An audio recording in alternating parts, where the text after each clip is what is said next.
have our first CME after taking over as the president IMA Miraj. On behalf of IMA Miraj, I welcome all the participants and our speakers on this panel.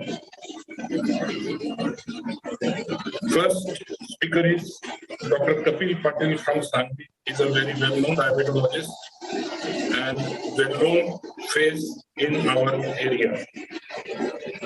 Our second speaker is Dr. Prabhu, who is again a very well-known name in medical college Miraj as well as on social platform.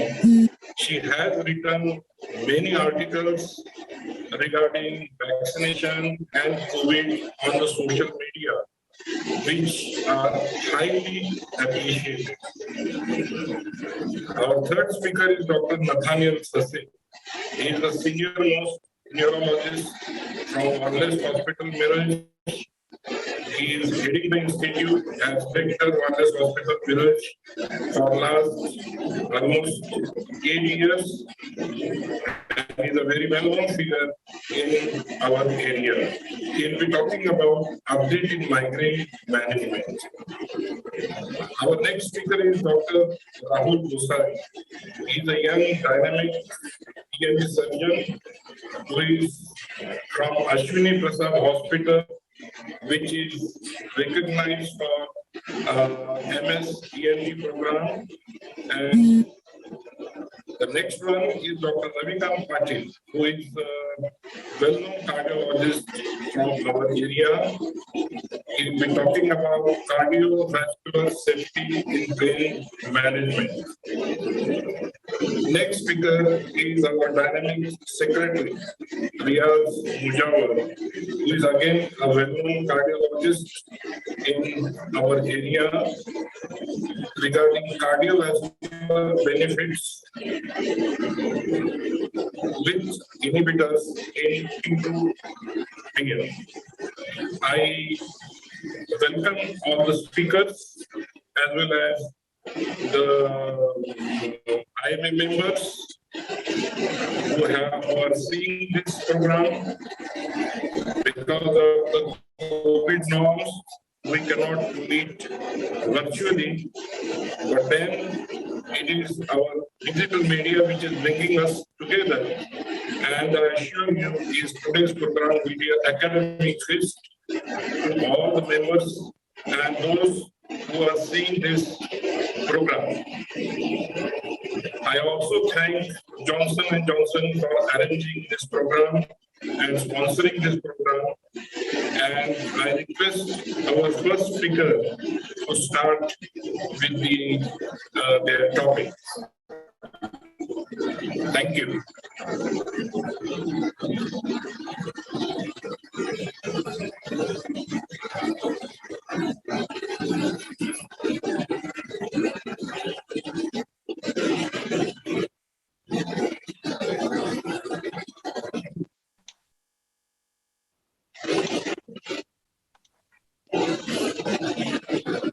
Yeah, thank you, sir. Thank you, Chadda, sir. Thank you, Riyaz, sir.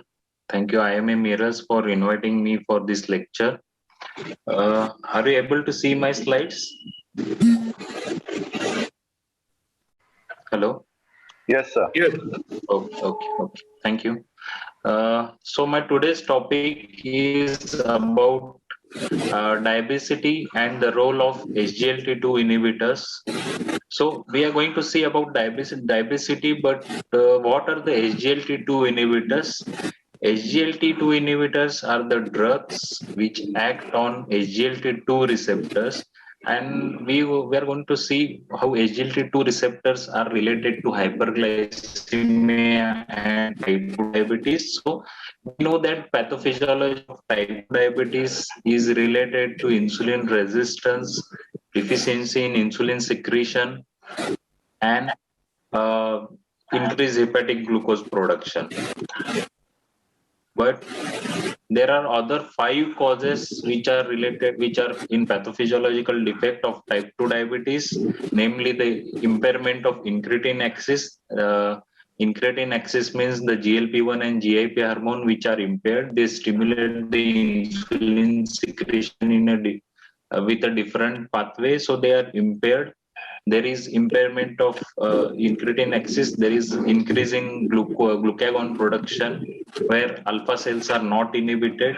There is adipose tissue inflammation. There is also brain inflammation and insulin resistance in a brain, as well as there is increased renal glucose reabsorption. So there is a increased reabsorption of glucose from proximal convoluted to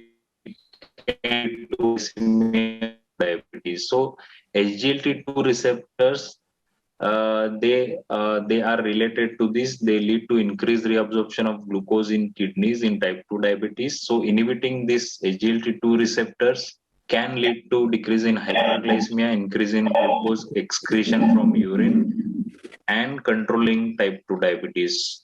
So what is diabesity? Diabesity is a term where diabetes and obesity, they both coexist. This is not only the presence of diabetes and obesity, but they are related or linked by various pathophysiological mechanisms, namely the insulin resistance, insulinemia, inflammation. All these are related. These are pathophysiological defects in diabetes and obesity. So for every 1 kilogram rise in weight, rise in obesity or rise in weight, the diabetes risk increases by 4.5%. So currently India is facing a twin epidemic of diabetes and obesity. This is 2013 data, where more than 40 million population, this is number of obese people. So this is 2013 data, more than 40 million population, they are obese in India. It ranks third among them in the countries around the world. And when we see a diabetes, this is 2012 data where India ranks second behind China in terms of number of people having diabetes. This is 63 million. So India ranks second. Currently, it is more than 77 million of population they are affected with diabetes. So this is only a tip of iceberg. Many people, they are not diagnosed. They are not diagnosed in time, or many people, they are in a pre-diabetic stage. So we need to understand the pathophysiology of type 2 diabetes. So causes related to activation of multiple mechanisms. There is positive energy balance. So it may be it is due to overconsumption of calories, overconsumption of diet. There may be underutilization, no exercise, sedentary lifestyle, using of technology or vehicles, traveling. So all this leads to underutilization of energy. So what is excess? What is excess energy is there? It is stored as a fat. It may be subcutaneous and visceral fat, which is stored. Ectopic fats deposits are there. So it can lead to multiple pathways, which can lead to systemic effects like inflammatory hypothesis, lipid overflow hypothesis, and adipokine hypothesis. What are these pathways? These are pathways. Inflammatory hypothesis is increase in the inflammation, which is directly affecting the functions of organs like pancreas. There is inflammation in pancreas, which leads to under secretion or synthesis of insulin. What is lipid overflow hypothesis? There is excess lipid which is carried, which is deposited in ectopic sites like pancreas or liver, which affects their regular function, and it can lead to diabetes and many other chronic diseases.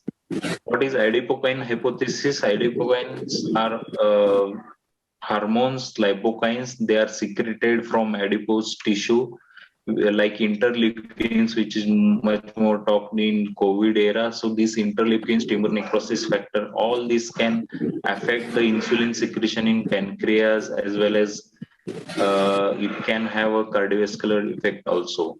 So all these multiple pathways, it leads to systemic effects, and It can lead to hyperglycemia, diabetes, obesity, even hypertension, cardiovascular disease.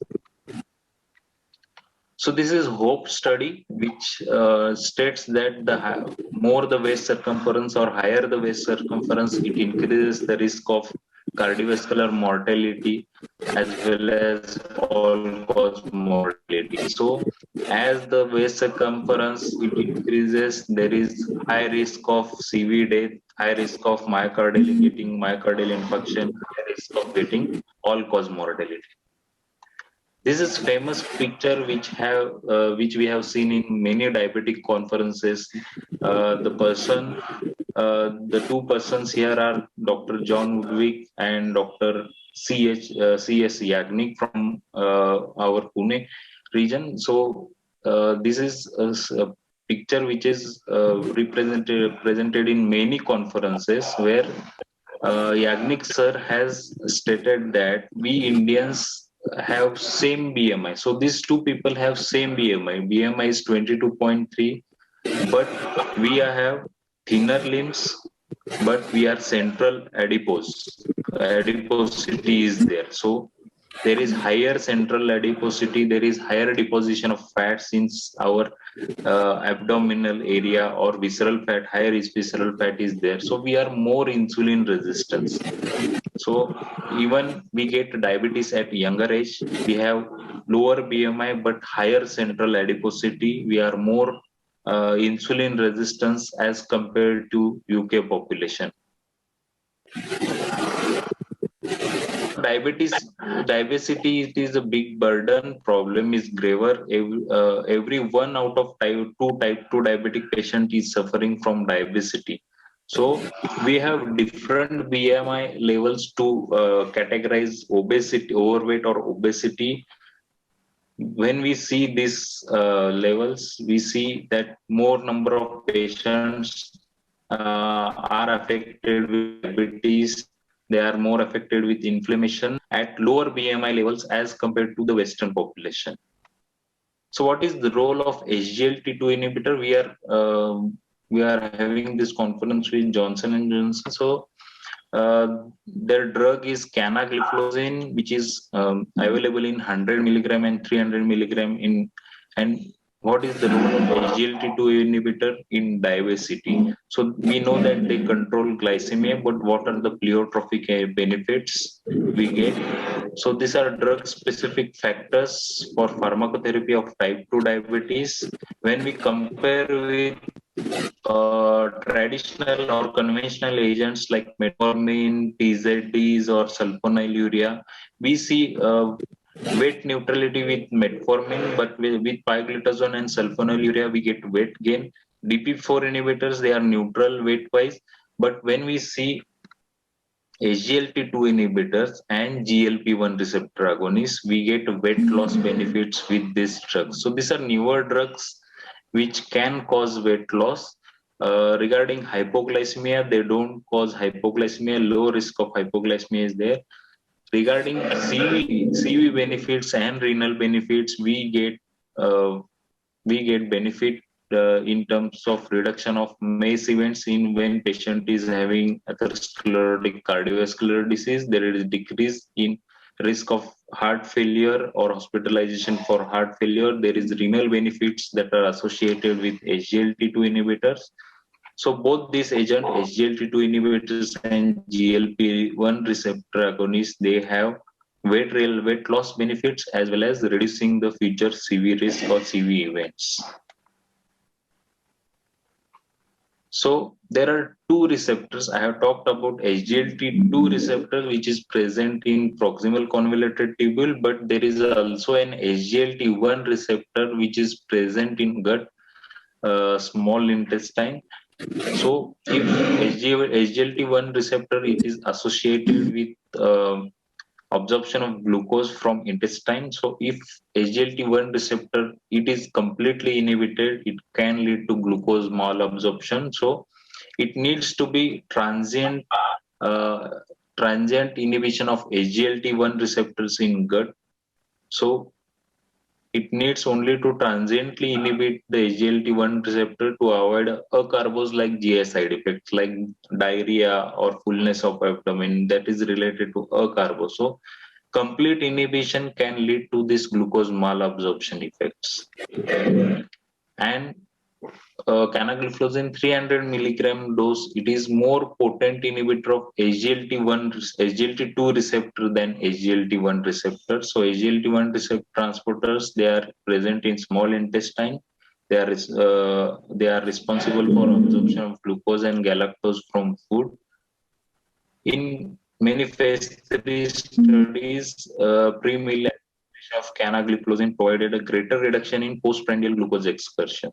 So by inhibition of SGLT1 receptor transiently, it can reduce postprandial glycemic excursion more than that is absorbed from 100 milligram dose. So 300 milligram, it can lead to decrease in postprandial glucose levels. So SGLT1 receptors, they mediate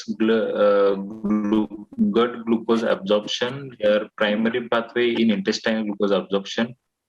They transport glucose from lumen into epithelial cells, where GLUT2 transporters, they subsequently mediates the glucose transport into interstitium and thereby into circulation. So both this SGLT1 receptor and GLUT2 receptor, they are associated with absorption of glucose from intestine into circulation. But SGLT1 inhibition by canagliflozin, it is local, it is transient, it is reversible. So no glucose malabsorption adverse effects are seen with canagliflozin 300. Yes, same, it is transient SGLT1 inhibition. If there is complete inhibition of SGLT1, it will produce severe GI side effects and which may limit the clinical utility. However, canagliflozin, it is a potent SGLT2 inhibitor in kidneys that only partially inhibits SGLT1 receptors and it can be free from GI side effects. And also it is rapidly absorbed. Transient inhibition is there. SGLT1 inhibition is there, and also there are no subject reported symptoms of glucose malabsorption in various studies. So there is also increase in circulating GLP-1 levels. GLP-1 is a glucagon-like peptide. This is associated with incretin axis. So GLP-1 and GLP-1 and GIP, they are hormones. They are secreted in small intestine, where they stimulate the pancreatic insulin secretion with a different pathway. They also inhibit alpha cells and also inhibit the glucagon secretion. So SGLT2 receptor inhibitor like canagliflozin, they increase in circulating GLP-1 levels. They are in less selective SGLT2 inhibitor elevate the level of circulating GLP-1 level. The effect probably occurs partly by inhibition of intestinal SGLT1 receptors. So SGLT1 receptors, they are inhibited. It can lead to increase in GLP-1 hormones, and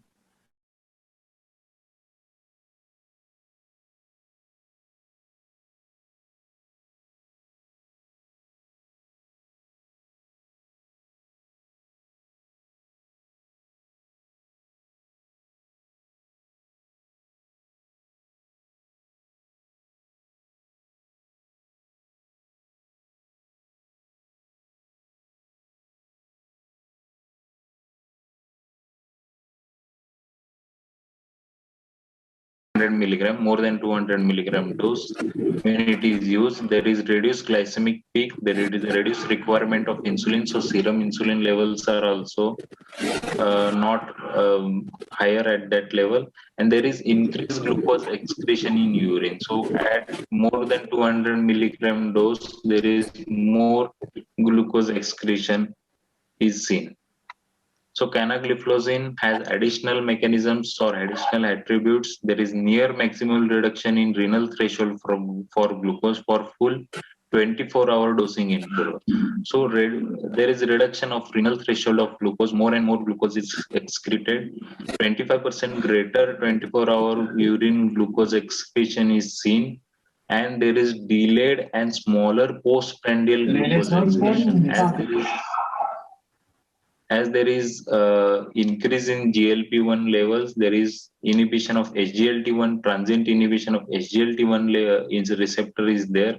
We see a smaller postprandial glucose spike and also possible increase in circulating GLP-1 levels.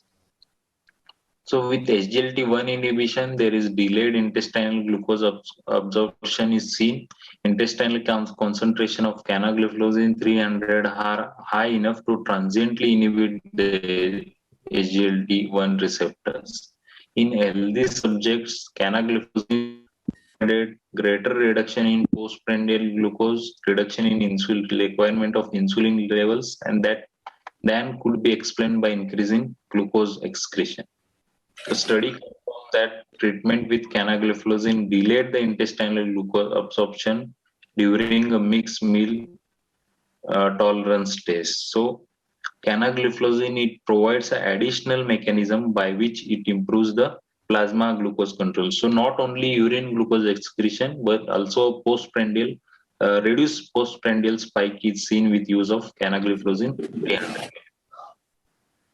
Also, as there is urine glucose excretion is there, we see that there is excretion of calories, there is a reduction of calories. So there is a weight loss.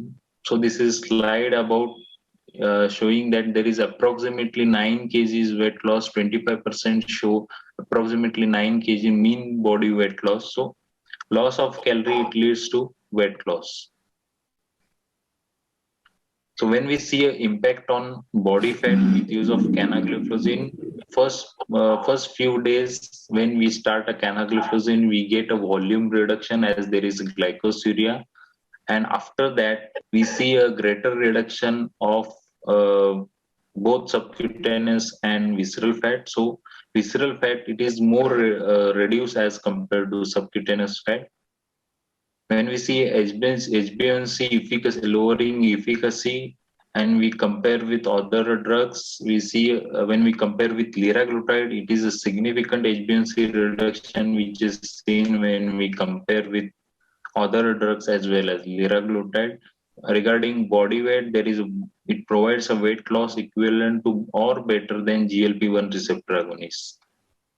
So this is slide comparing canagliflozin 300 mg with glimepiride and with sitagliptin. So we see a significant HbA1c reduction with 300 mg dose. We see a body weight loss. We see a reduction in systolic blood pressure.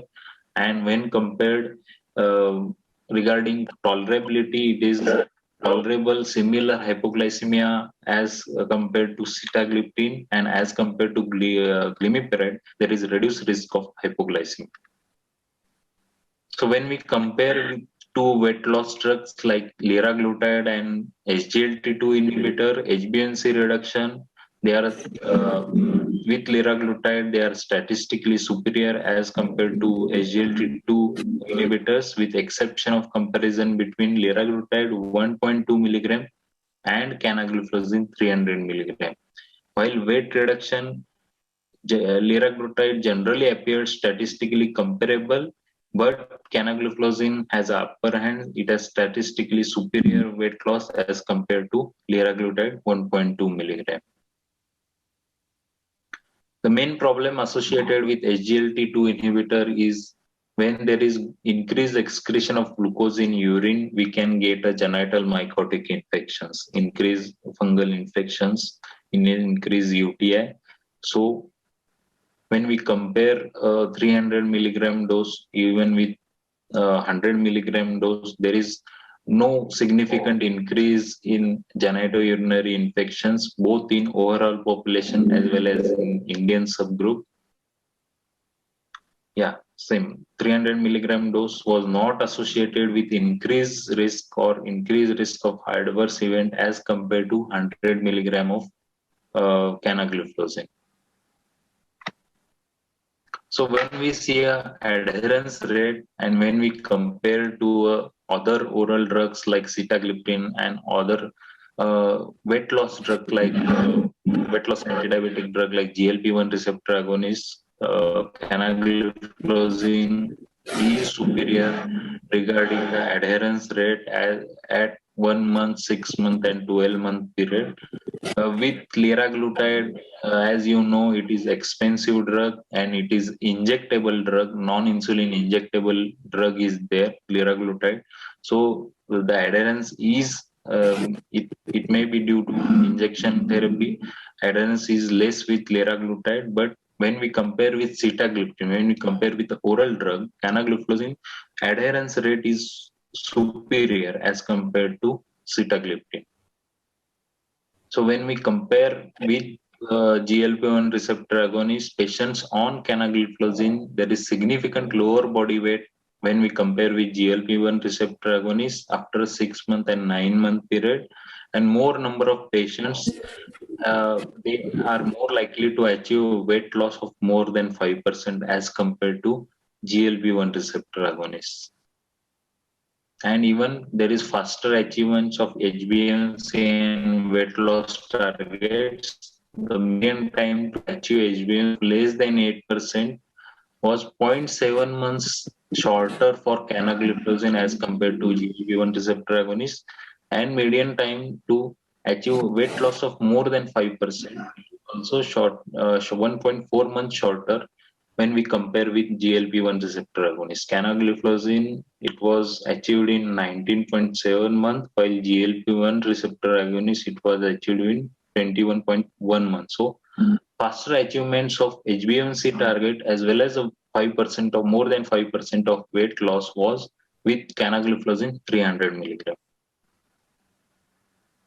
So this is the real world evidence study to assess the perspective of patients initiated on canagliflozin. So we get weight loss effect, we get reduction of cardiovascular events, we get reduction in renal outcome with these drugs, but they are expensive. When we see a GLP-1 receptor agonist, when we see a drugs like canagliflozin, they are expensive, but we need to assess the patient's perspective. And when it was done, 55.5% of patients had lower body weight at 3 months and continued to have weight loss till 12 months.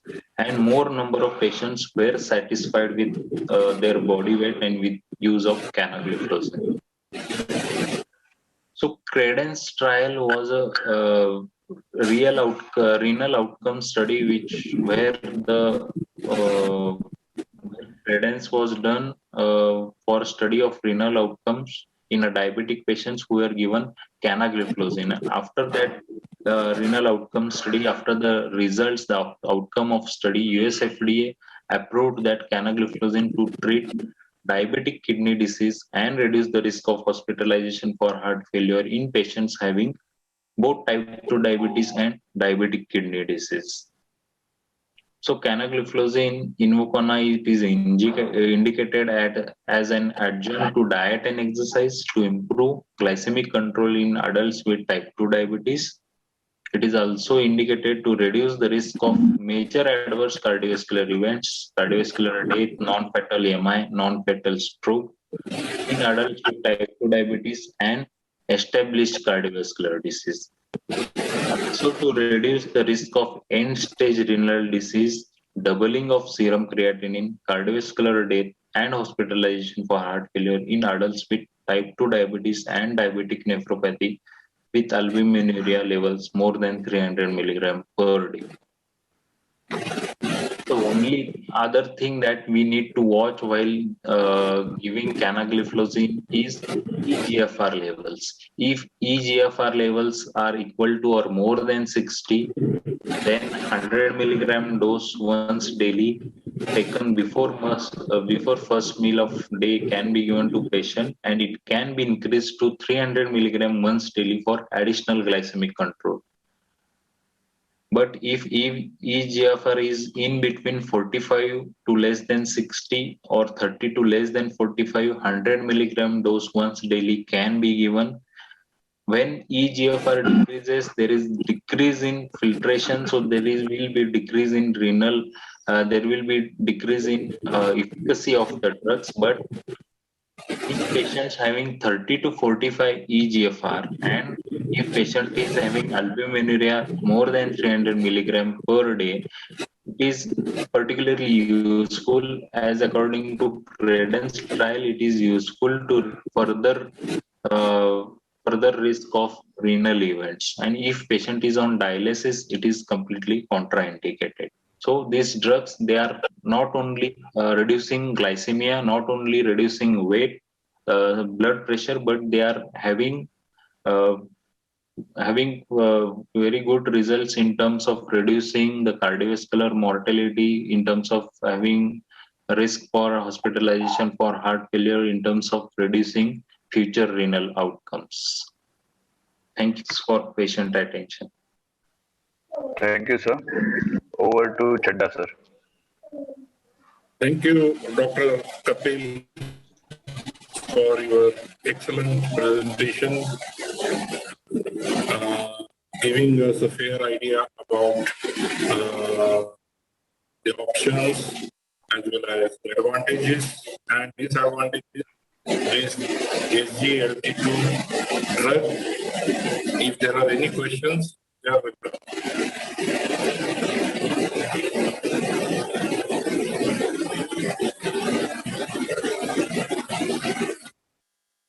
If there are no questions, we can proceed with our next speaker, Priya Madam.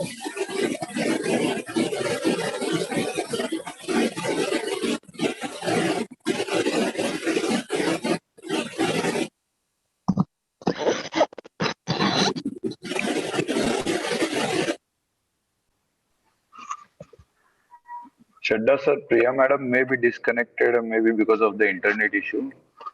Soon she will join. We will wait for 1 or 2 minutes more. No problem, no problem, no problem. Chadda, sir, just had a talk with Priya madam, and she's facing some internet challenges to do the login. So she has requested us to hold on for 1 or 2 minutes more. No problem.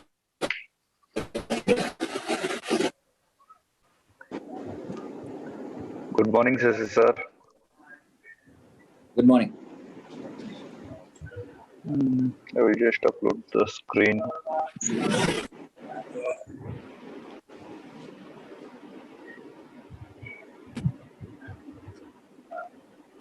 Just a second, sir. Next म्हणलं तरी चालेल. नाही मग तुम्ही थांबा इथेच बाजूला.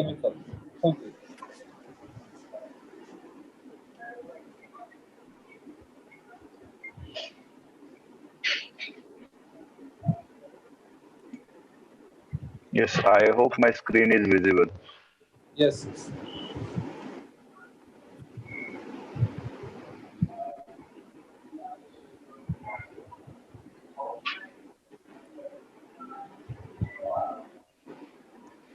Wellness नाही रे, wellness hospital. Yes.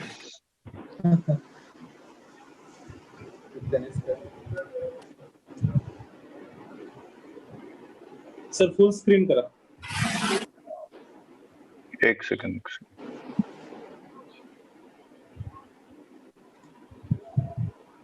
एक सेकंड सर, एक सेकंड फक्त.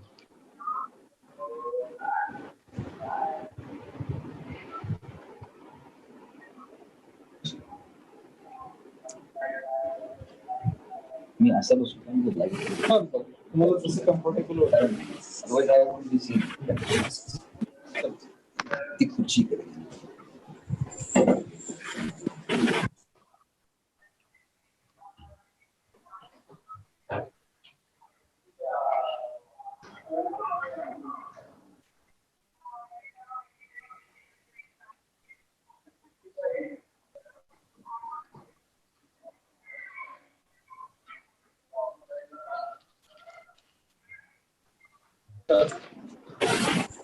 Just a second, sir. Just a second.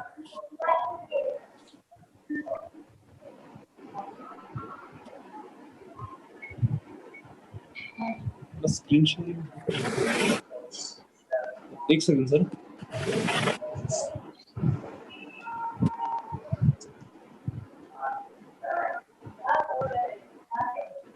Just a second, just a second.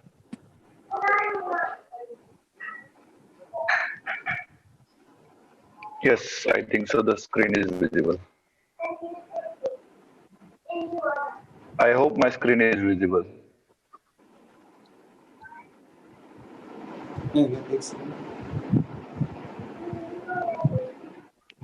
Hello?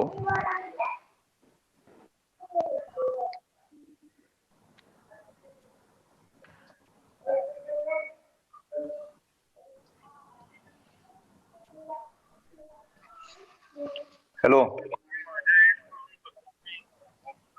Okay.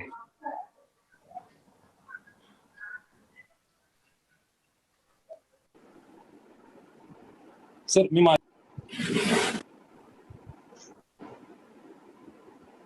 Okay.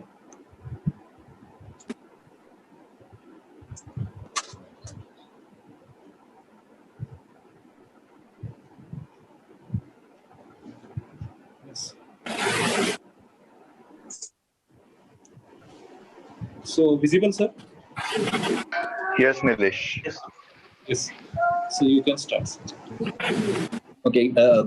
Good morning, dear friends. It has been a great opportunity to be there with you, speaking on migraine. And in all this devastation which we have seen across, I think for the first time I'm taking this opportunity to speak on webinar. So may I have the first slide?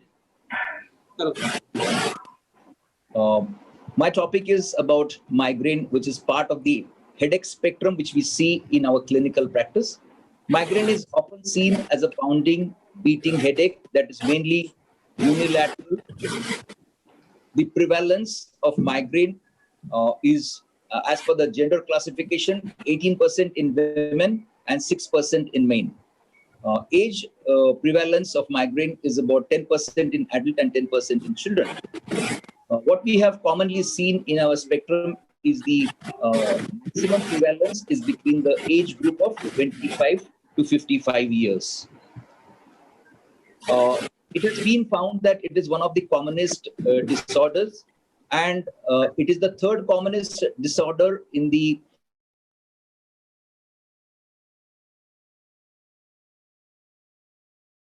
impact on the man hours being lost because of the debilitating or the compromising headache in our day-to-day activities. So that's one of the commonest disease which we see in the US and in the Indian population. Able to put it in a spectrum where the prevalence is quite high.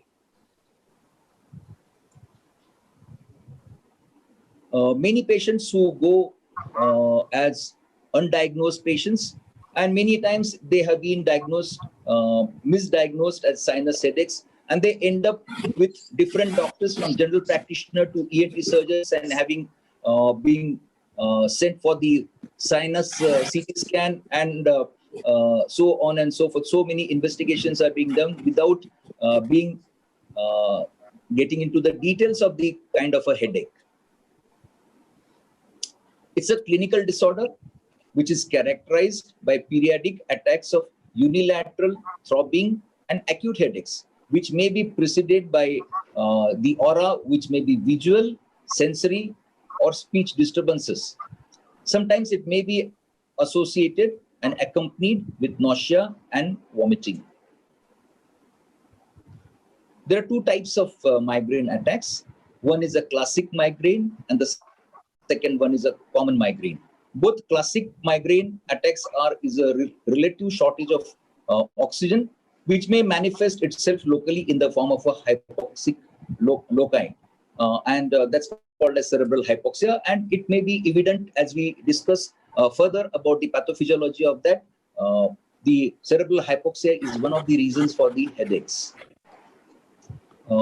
Classic migraine, there is an initial vasoconstriction, which is followed by some time later by an reactive vasodilation, and that's what is the phase of headache. The vasoconstrictive phase is characterized by prodromal symptoms like aura, which may be in the form of some bad smell coming and an impending something to happen. And that is what is in vasoconstrictive phase. And what we get, the throbbing headache, which is related to the vasodilatation, which is the second part of the pathophysiology of migraine. Common migraine, as I mentioned, there's a local hypoxia, which is caused by increased energy requirement under the influence, which leads to a reactive vasodilatation. However, in common migraine, there is no vasoconstriction and hence there are no prodromal symptoms of aura. And there's one differentiating feature which is there in classic and common migraine is that classic migraine is genetically predisposed. Those parents who have classic migraine are likely to have their children who would be migraineurs. So there's a genetic predisposition for the classic migraine as compared to common migraine. There are 4 phases of migraine.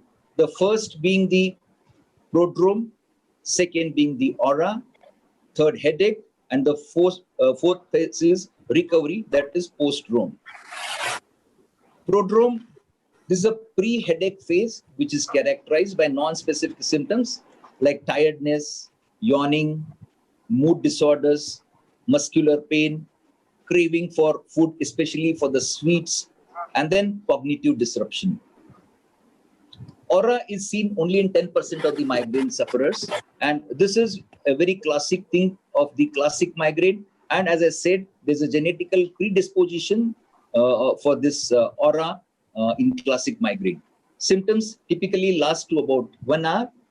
Visual disturbances like temporary blind spots, blurred vision. We can get flashing of lights in front of the eyes, zigzag lights which are in front of the eyes. Then there could be speech disturbances, and there could be sensations affecting other areas of the body such as tingling, dizziness, numbness, sensory loss, and limb weakness. In the phase of headache, there could be various manifestations during this phase.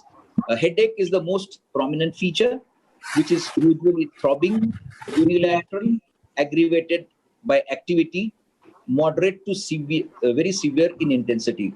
Classically, the headache onset is both the temporal regions or unilateral temporal regions, going then to vertex.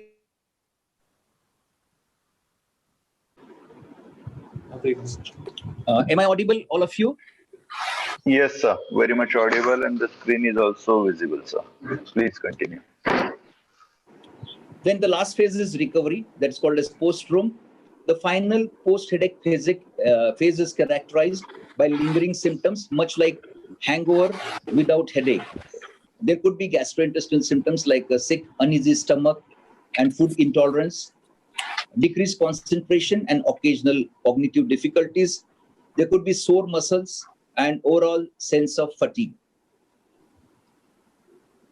If you look at the pain intensity in the prodrome, first to 24 hours prior to the pain onset, aura is about 60 minutes prior to or with pain onset, headache, which may last from 24 to 78 hours, and postdrome, post-pain symptoms may last up to a few days.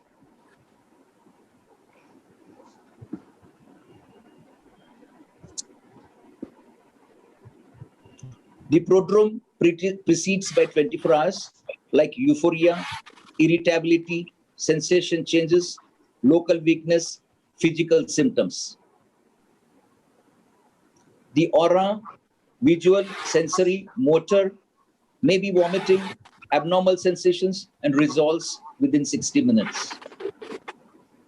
The headache phase, usually unilateral, throbbing, nausea or vomiting accompanying it, photophobia and phonophobia. It may persist for 72 hours.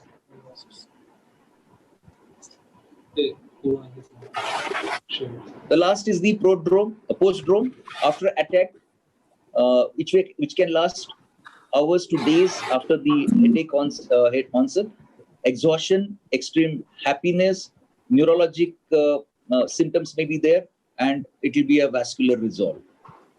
There are many triggers which have been discussed in the textbooks, and the first being the food.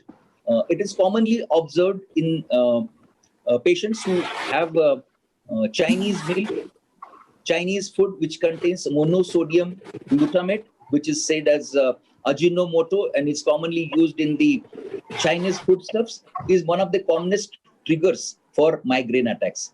Then the disturbed sleep pattern, hormonal changes, especially before the menses, the drugs, the physical exertion, visual stimuli, common continuously working on the laptop, on the PCs is one of the continuous cause of visual stimuli which may predispose as a trigger for the migraine. Then auditory stimuli, olfactory stimuli, weather changes like sudden changes from hot conditions to the cold conditions, or coming and going out of the AC rooms frequently may lead to the migraine triggers. Hunger and psychological factors, especially the stress related things about the psychological factors, are migraine triggers. Coming to the pathophysiology of migraine.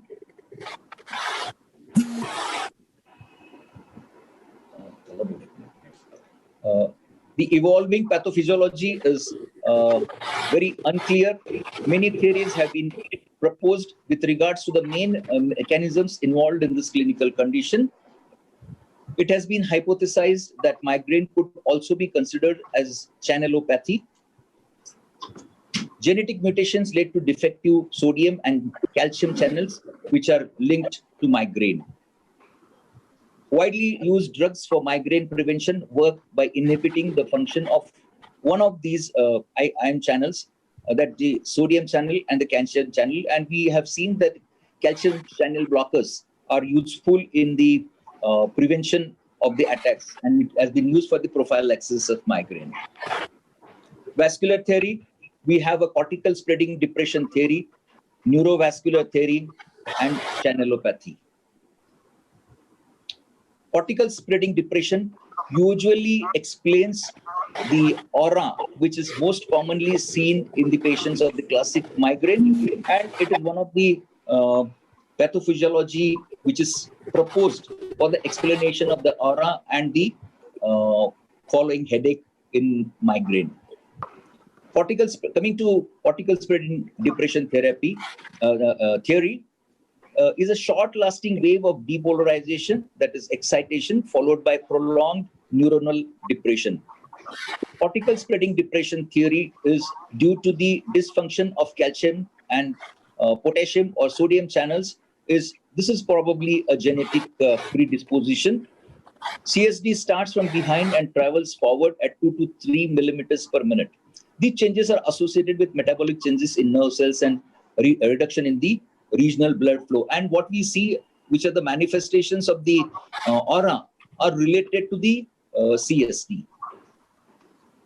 Coming back again to cortical spreading depression, trigger event, for example, stress leading to CSD, then trigeminal nerve, which becomes the part of the neurovascular theory of migraine, then leading to vasodilation and pain.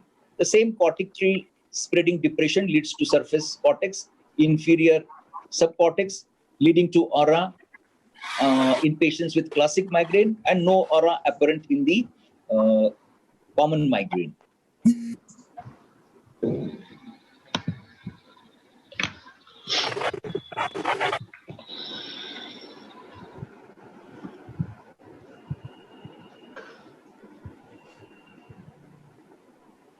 Okay, we'll not go to the details of the theory and protocols. Migraine is also understood to have a neurovascular disorder. A stimulus triggers neural events in the cerebral cortex, which results in dilatation of the meningeal blood vessels and the release of inflammatory neuropeptides, which stimulate the nerves around the blood vessels, leading to their neurogenic inflammation and vasodilation. And that's the phase of the headache which is there in migraine which explains or which could be explained on the basis of the neurovascular theory. This nerve involvement sends an impulse to the trigeminal nerve into trigeminal nucleus caudalis, and then it is relayed to the thalamus and eventually to the cortex. Neurovascular hypothesis will not go into details.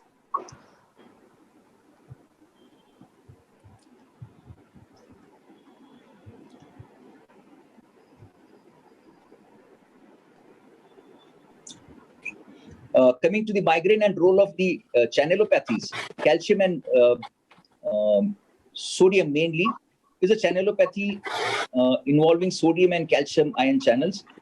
Abnormal activity of sodium and calcium channels leading to cortical cortical hyperexcitability.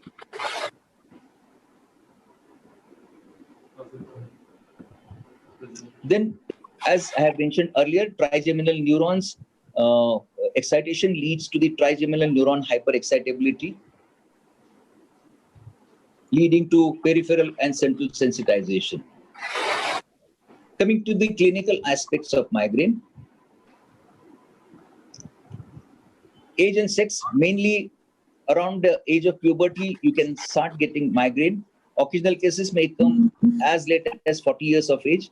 Women may suffer more frequently than men. Hereditary, as I mentioned earlier, is extremely common for one of the parents of the migrainous patients to suffer from this disease. It should be borne in mind that both hereditary and environmental factors may account for migraine. Endocrine factors and allergy, the frequent association with migraine and puberty, menstruation, and menopause. As commonly seen that after the menopause, usually the frequency of migraine attacks reduces, and usually by the age of 50 years, most of the women are headache-free. Psychological factors, personality studies indicate that most of the migrainous subjects suffer from insecurity and tensions and depression. Diagnosis of migraine. The occurrence of 5 or more lifetime headache attacks with similar features lasting for 4 to 72 hours each. And during these attacks, in between, the patient should be absolutely symptom-free. Okay. Yes. Yes. फक्त त्यांना विचारा म्हणजे blood डोनेशनला अँटीप्लेटलेट काय contraindication आहे का विचारा. Okay.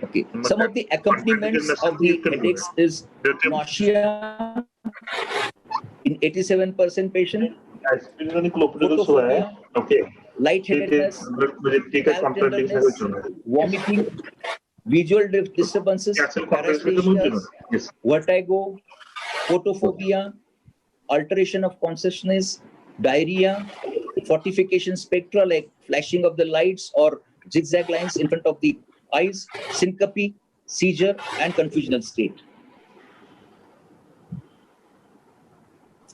Coming to the simplified diagnostic criteria for migraine, that at least 2 of the following features should be there. That is unilateral pain, throbbing pain, aggravated by movement, moderate to severe intensity. Plus at least 1 of the following features, that is nausea, vomiting, photophobia, or phonophobia. Non-headache symptoms could be aura symptoms, nausea during headache, photophobia. The frequency vary from 1 to more than 50 attacks per year. Average frequency 1 to 2 attacks per month. Duration lasting for 4 hours to more than 3 days, and the average duration is about 24 hours. Risk factors, age and sex usually start in childhood or adolescence, but on occasional cases may commence at as late as 40 years. Women may suffer more frequently than men. Genetic I have already mentioned. Endocrine factors also have already mentioned. In psychiatric factors, it could be anxiety, depression, and bipolar disorders. Coming to the management of the migraine patient, treatment during attack, and the second part of the migraine, since it's a recurrent disease, we should be having an prophylaxis for the migraine attacks. During an acute abortive therapy, used before the onset of the attack. The goal is to reduce pain and the duration of the attack, but are associated with analgesic rebound headaches. Like when you give such patients with non-steroidal anti-inflammatory drugs like the diclofenac, it may be like diclofenac potassium may be able to abort the attack, but there could be a rebound headache, and that's one of the important things we must know from the therapy. The preventive prophylactic therapy is used to regularity to prevent the attacks, and the goal is to reduce the frequency of the attacks, disability, and improve the response to acute therapy. Analgesics like paracetamol or aspirin. Analgesic combinations are very popular with the combination of the domperidone, that like antiemetics, which will help the headache to go down, at the same time will abort or stop nausea and vomiting. Antiemetics starting from metoclopramide in the past, and now domperidone is one of the commonest being used. The triptans, sumatriptan is very commonly used in the Western countries, is now available in India also in different formats. It's in the format of oral tablet, then nasal therapy, and injectable also. Ergots are also described quite frequently in migraine, but I personally do not use ergots because they have a lot of vascular side effects of their common and regular use might lead to strokes. So that's an important thing which I know about ergots from my clinical experience, and I don't personally use them. For the prophylaxis of migraine, we have calcium channel blockers, that is flunarizine, beta adrenergic non-specific blockers like propranolol, antidepressant like tricyclic antidepressants like amitriptyline, the selective serotonin reuptake inhibitors like fluoxetine, sertraline, escitalopram are the antidepressants used in migraine. The anticonvulsants which are used in prophylaxis of migraine are the topiramate, sodium valproate and divalproate group. But I personally do not use sodium valproate since the common sufferers of migraine are women, and they have tremendous amount of side effects on a chronic use of sodium valproate in women. So I personally avoid sodium valproate. I use it as a only last resort in patients who have not responded to the routine therapy of prophylaxis of migraine. Why prophylaxis should be given? It should be able to abortive treatments do not prevent the occurrence of the future attacks of migraine, can result in medication overuse headaches, which is a commonly observed fact and has been clinical and has been mentioned separately in the textbooks also about medication overuse headache. Prophylaxis usually improves the quality of life, reducing the frequency and severity of attacks, and usually helping these governments to actually reduce the man hours being lost because of the migraines. 80% of the migraineurs may require prophylaxis.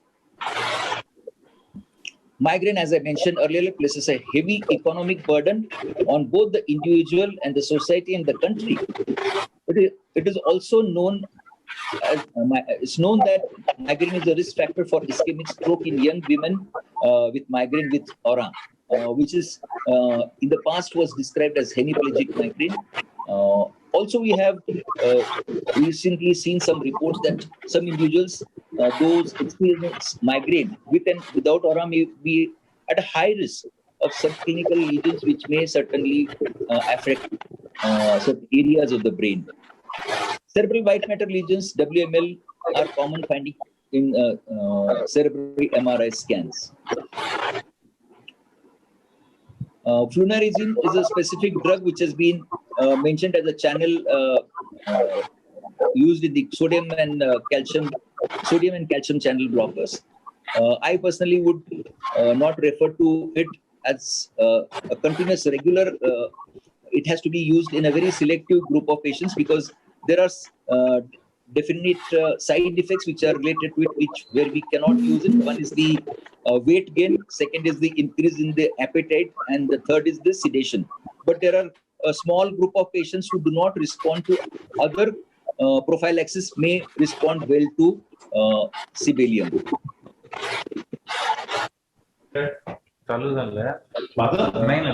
We have already seen vascular theory, cortical spreading depression theory, neurovascular theory, cannulopathy, and role of flunarizine is very specific in these group of patients.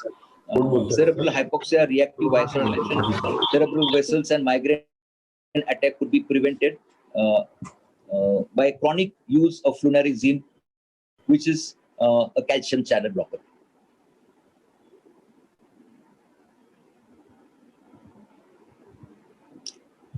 In the recent advances, it is one of the things which has been suggested that neuromodulation is one of the important therapy also in the acute attacks. Single pulse transcranial magnetic stimulation has been approved by the FDA for the acute treatment of migraine. 2 pulses can be applied at the onset of an attack, and this can be repeated. And this is becoming very popular. It's not really very much freely available in our country, but US FDA has definitely approved it. That's neuromodulation in the treatment of migraine. And I would recommend it to be followed by few people who are affording, and maybe it's one of the future advances in migraine. As I said, that this is a topic on advances in the treatment of migraine. This is a new thing, which is single pulse transcranial magnetic stimulation, commonly referred to as TMS. Coming to propranolol, it's a non-selective beta receptor blocker. Antiadrenergic action can be used in the form of 40 to 80 milligrams twice to thrice daily. I have used up to 240 milligrams per day, and then the patients have started responding. The side effects related to propranolol is hypotension, bradycardia, heart block, and those patients who have got an impending congestive cardiac failure, they may precipitate the heart failure.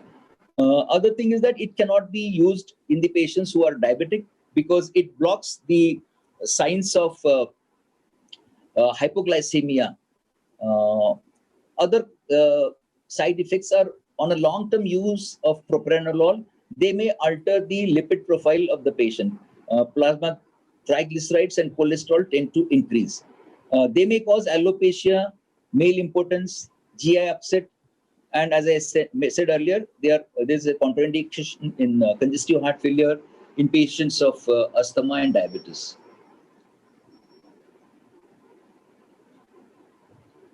Coming to the NICE guidelines, the decisions not to recommend beta blockers for the first-line therapy is based on evidence that suggests that they perform less well than other drugs, particularly in the elderly. And the increasing evidence that most frequently used beta blockers at usual doses carries an unacceptable risk of provoking type 2 diabetes. Use of beta blockers increases the risk of diabetes mellitus as per the European Federation of the Neurological Society guidelines.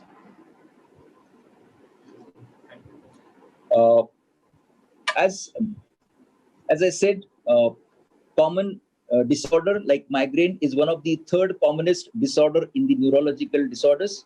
It can affect any age, but the onset usually is in the first decade, first to second decade, and may last up to the fourth to fifth decade.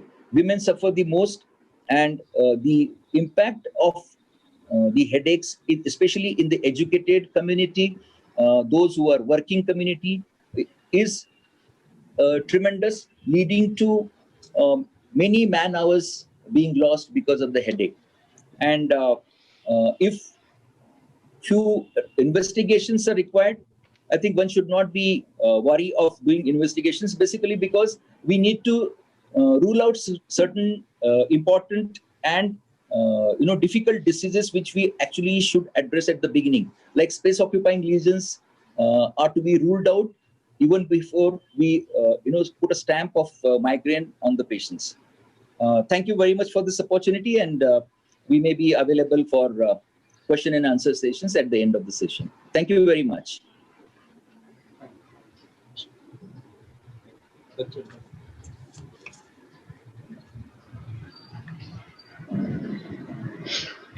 So over to Chetta, sir.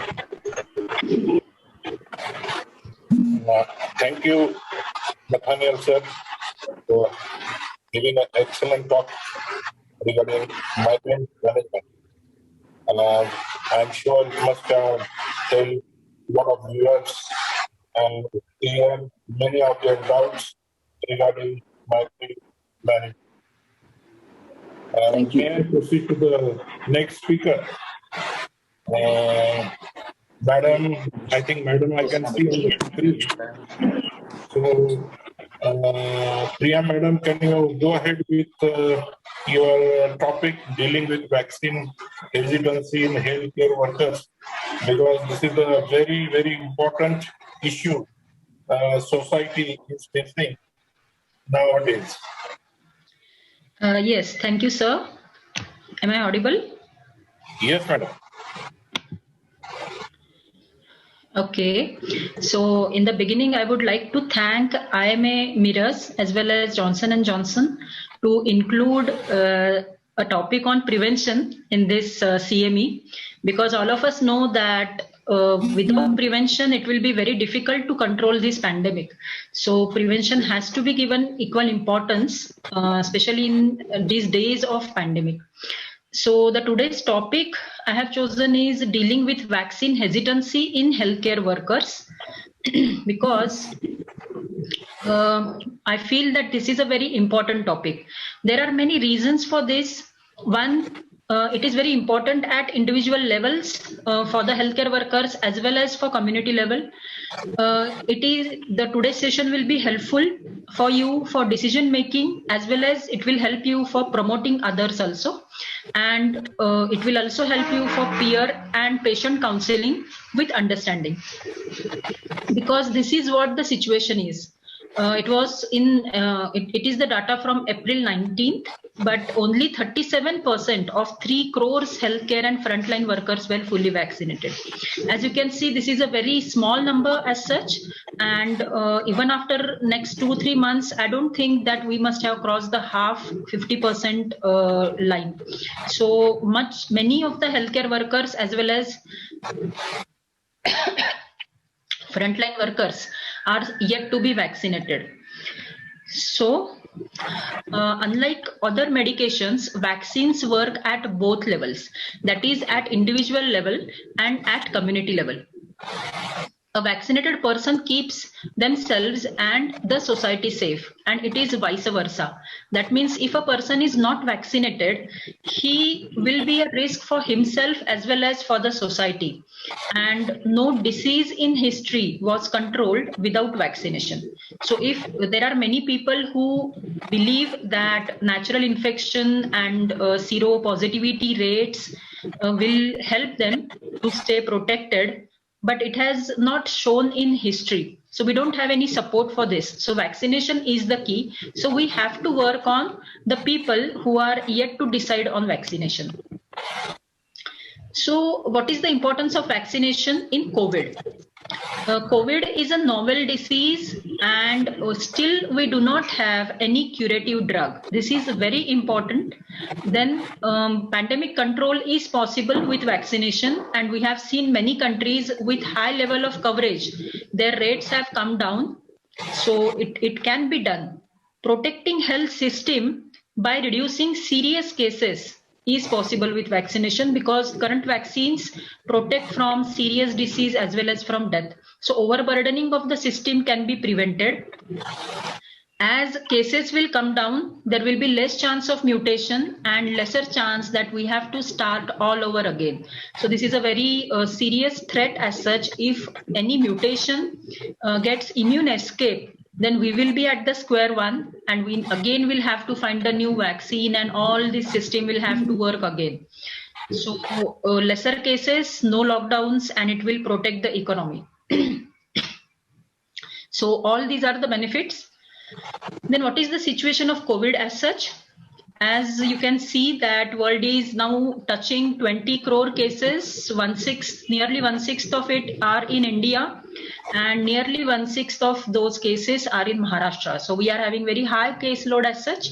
We have 4 variants of concern: alpha, beta, gamma, and delta. In delta, again 4 subtypes have been identified, and in that the 0.2 version of delta plus, is causing very serious conditions as such. CDC just 2 days ago has given the statement that it is causing serious diseases also. So we have to be very concerned about it. Nearly many countries are having around 90% of their cases from delta. So it's spreading very fast, and the viral load in delta is around 1,000 times more than the original Wuhan virus. So we have to be very much concerned about it. It is causing the 3rd wave in many countries, and mainly the non-vaccinated people are landing up in the ICU with the serious disease. And rate of hospitalization and death as such is lower as compared to 2nd wave, but still they are seeing the serious cases mainly in unvaccinated cases. So what is the situation of vaccination? As of yesterday, we have given around 46 crore vaccines in India, but only 7.4% are fully vaccinated as compared to whole population. It is mainly hindered by the vaccine availability. The need is not being fulfilled. Now the 18 plus are eligible, so there is much rush to get the vaccine. The initial special slot for healthcare worker, now it is not available, and we have to take vaccine along with general population. Currently, we have Covishield, Covaxin, and Sputnik with us, and we are waiting for Novavax, Jason, Pfizer, or Moderna, about which we don't yet know. All the control is with Central. So even if Sputnik is being given at some places, we don't know whether it will be available at our place and what will be the availability and all those factors. As you can see, every state had different level of coverage in healthcare workers in the initial days. Some states showed good coverage, while some states showed very less coverage. So there is no uniformity all over India also. This diagram will tell you what was the level of vaccine hesitancy. This was the period when healthcare workers were offered the vaccine and the frontline workers were offered the vaccine, and this is where the older people started getting it. As you can see, vaccination actually took off after it was offered to general population. So the vaccine hesitancy was very high, and it led to many wastages of vaccine doses also. If you see statewide, Maharashtra is standing 2nd here. If you see the situation in states, coverage of 2nd dose and 1st dose varies among states also. Maharashtra is doing little bit better with higher number of 1st and higher number of 2nd doses administered.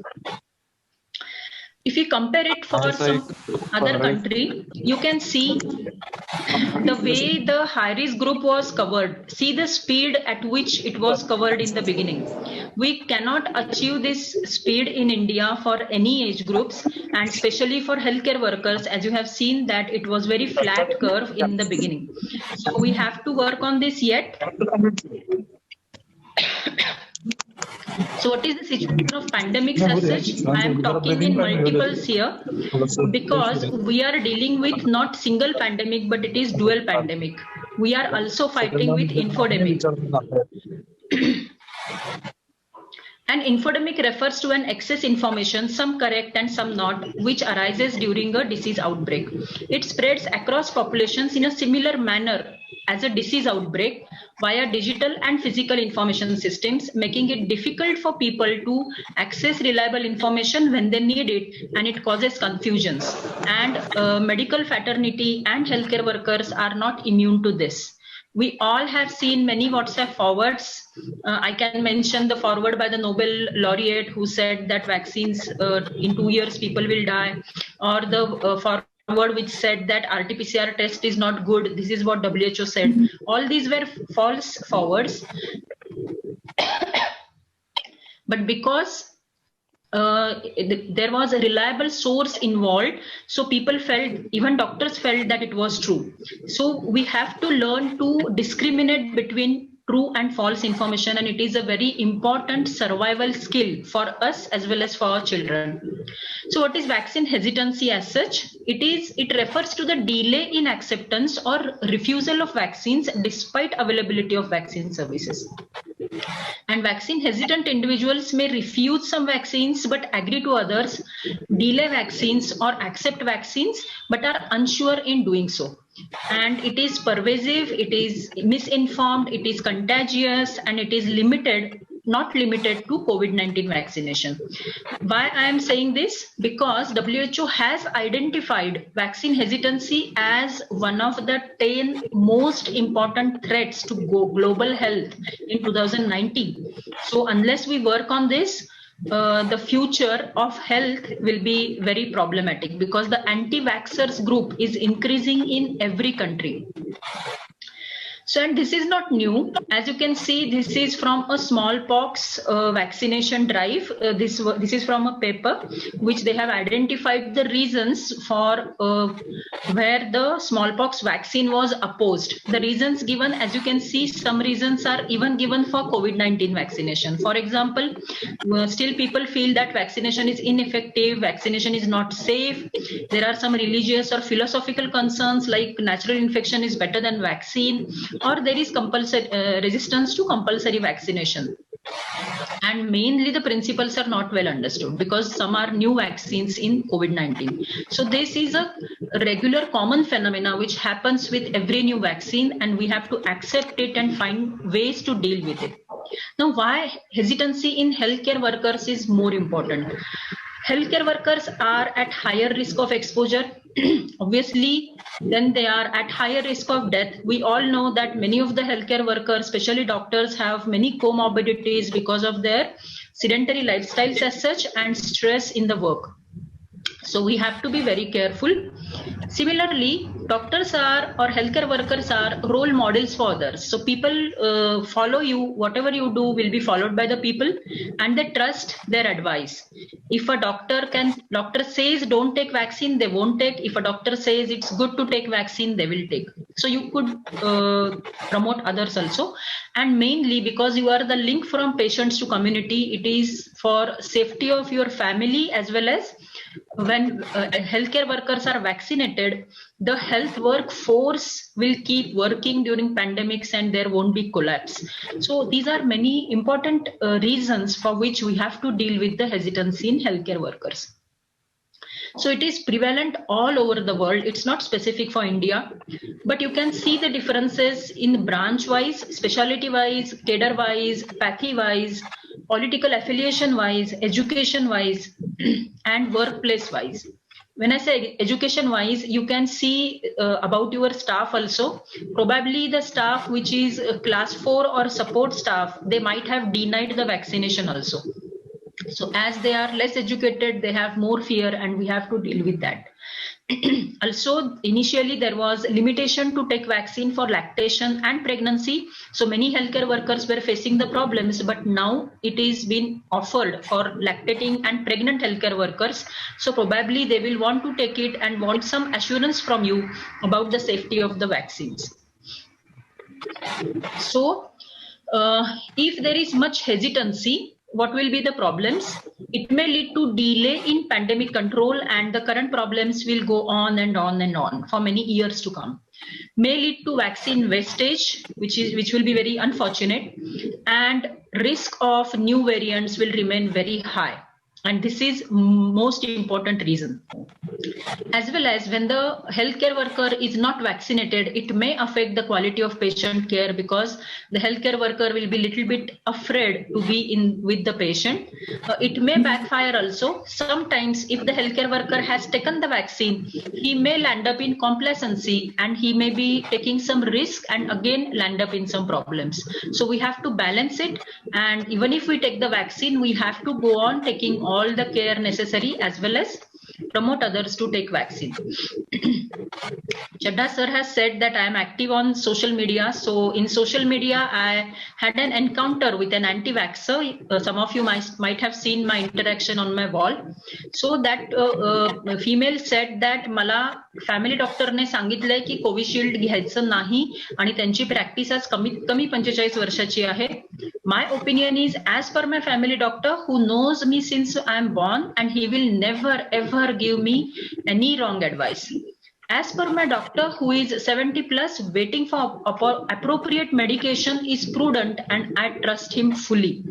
So you can see that she becoming an vaccine hesitant or anti-vaxxer was reason that her doctor was not believing in the vaccines, and all his patients will not take the vaccine, and this will lead to delayed control of pandemic.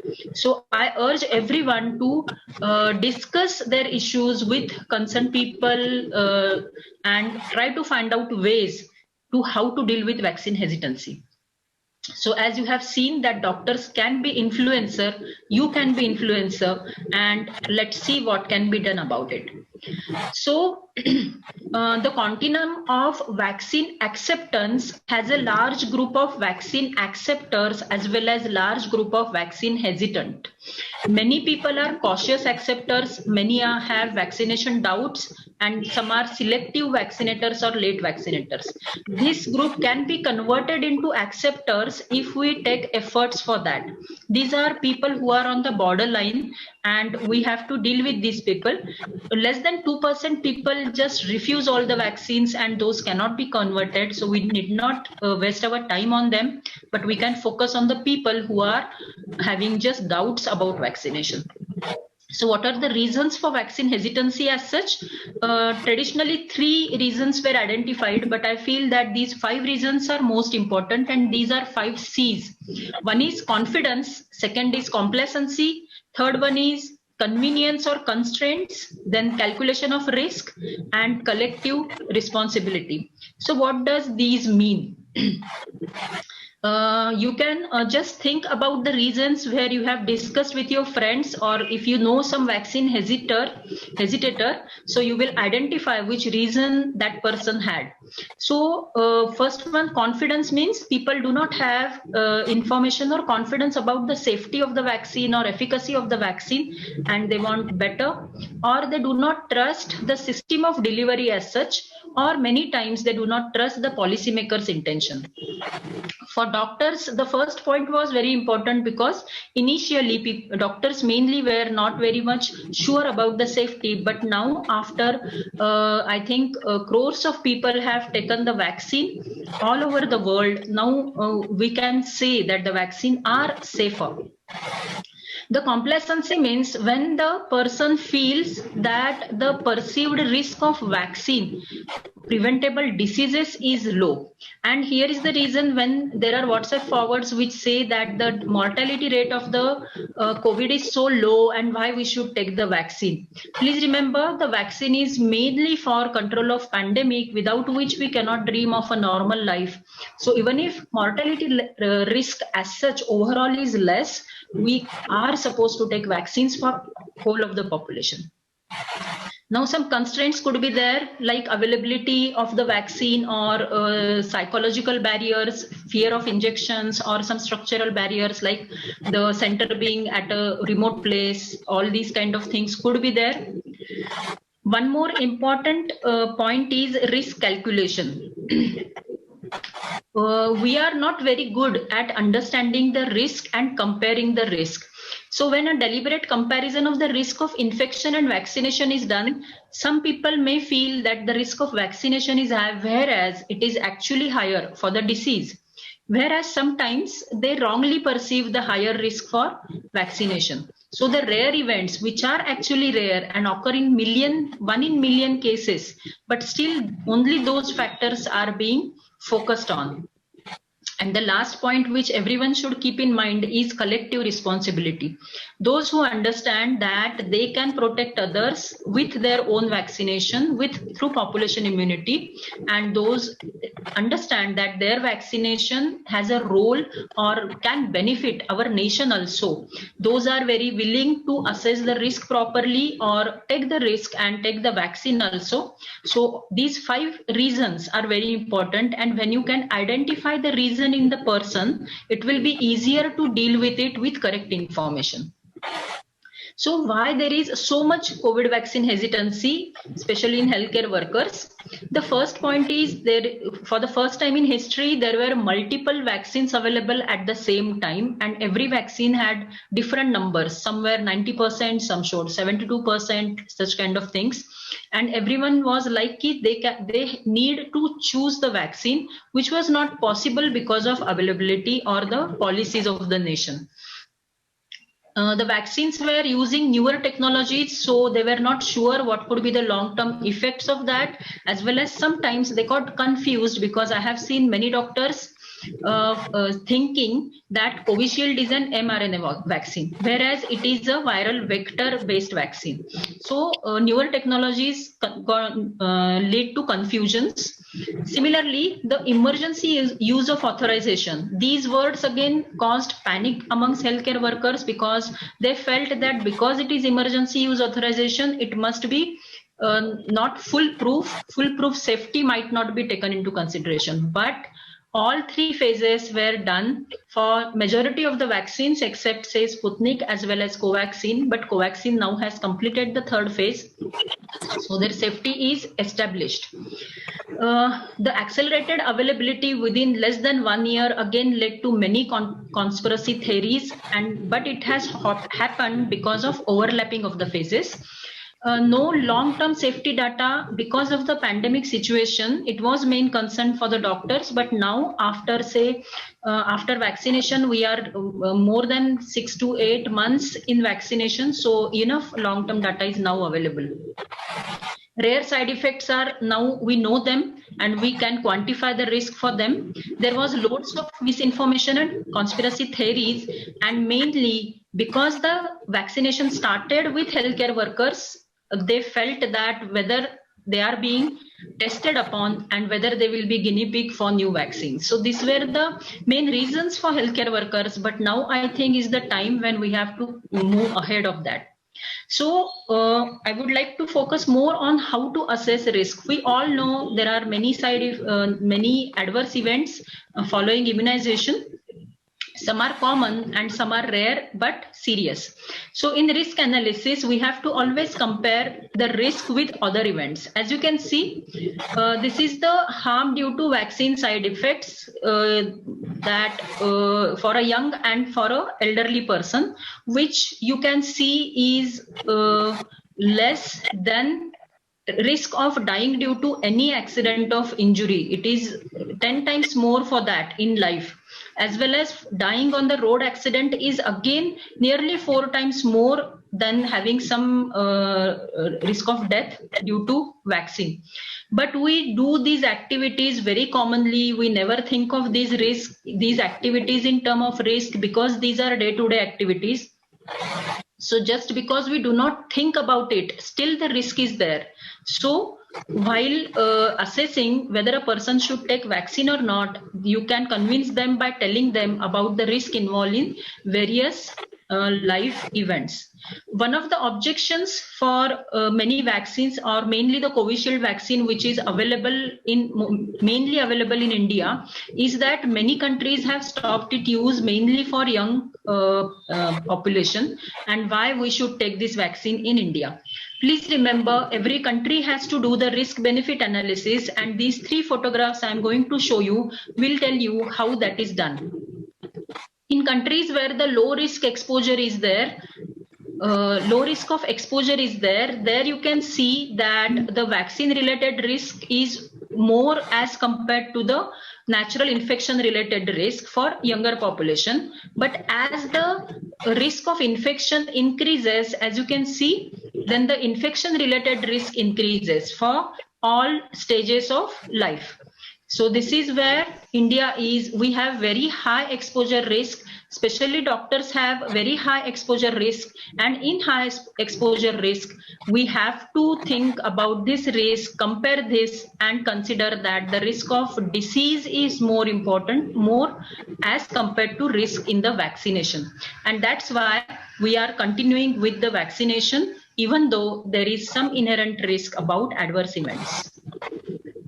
So what is the risk of COVID as such?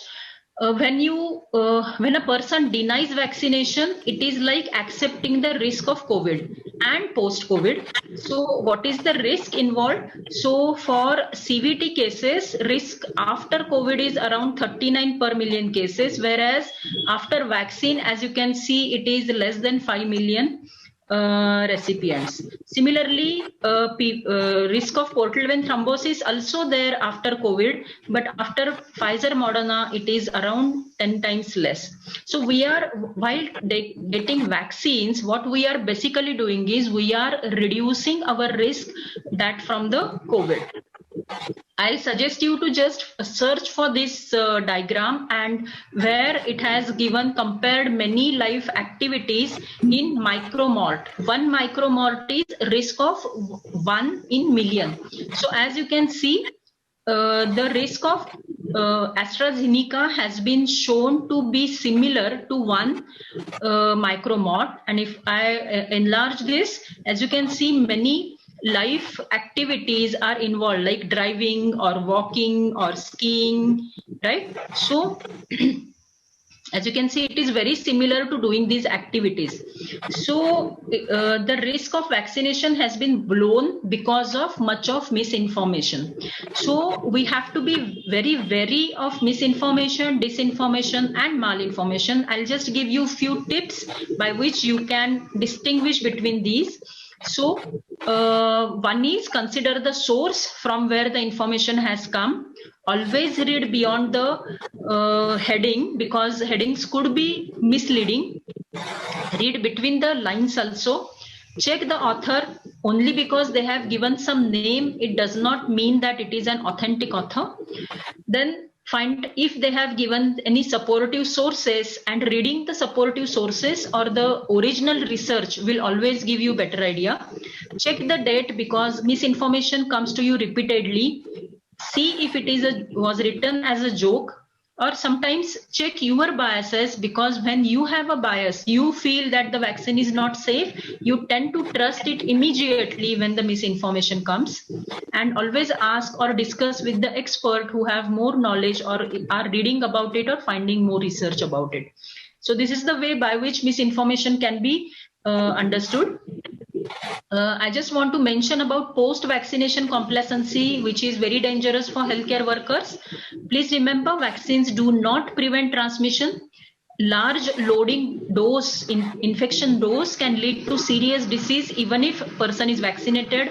Person with comorbidity needs to be monitored, so that even if means he can start as a mild disease, but in some time he may convert to a serious disease. So they have to be monitored even if they are vaccinated. Mask and appropriate PPE are a must in clinical setup.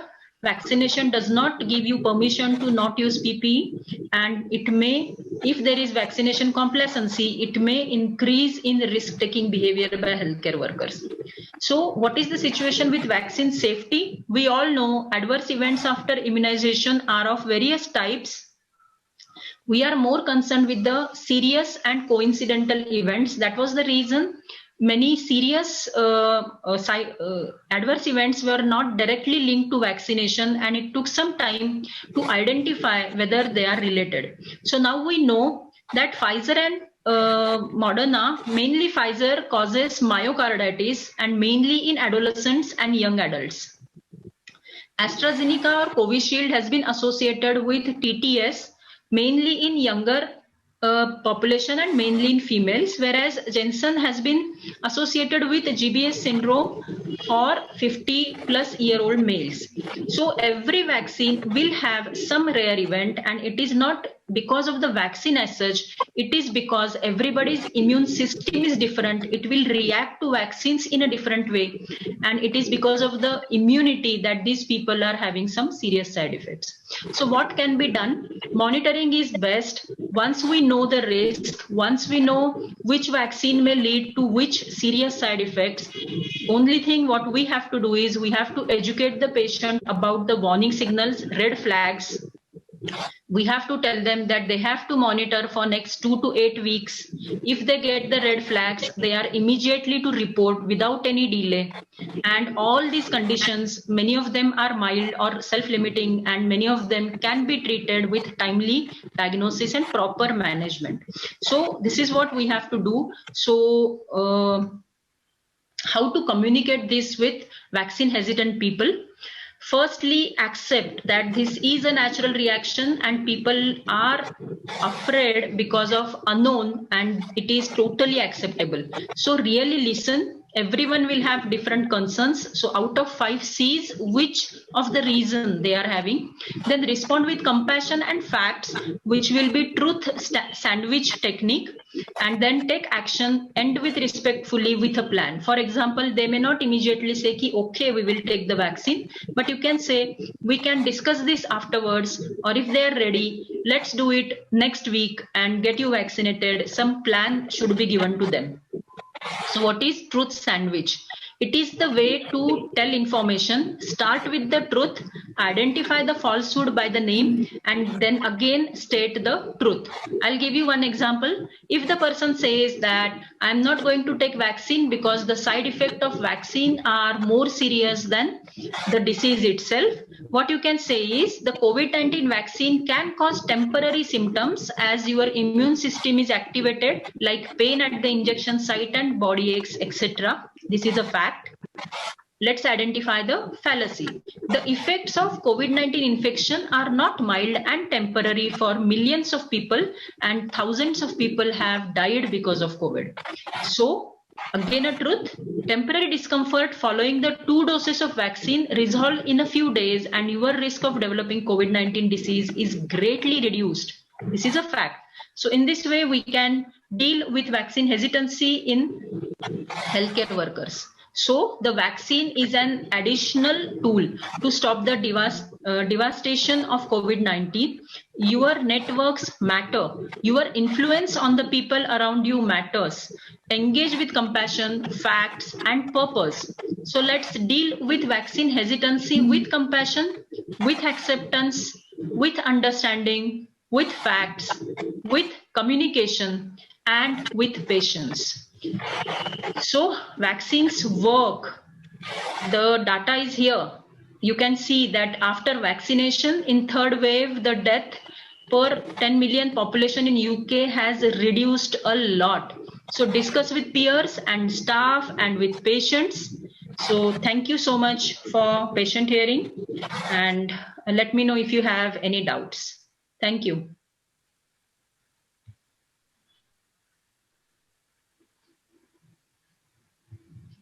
Thank you, madam, for presenting this particular issue.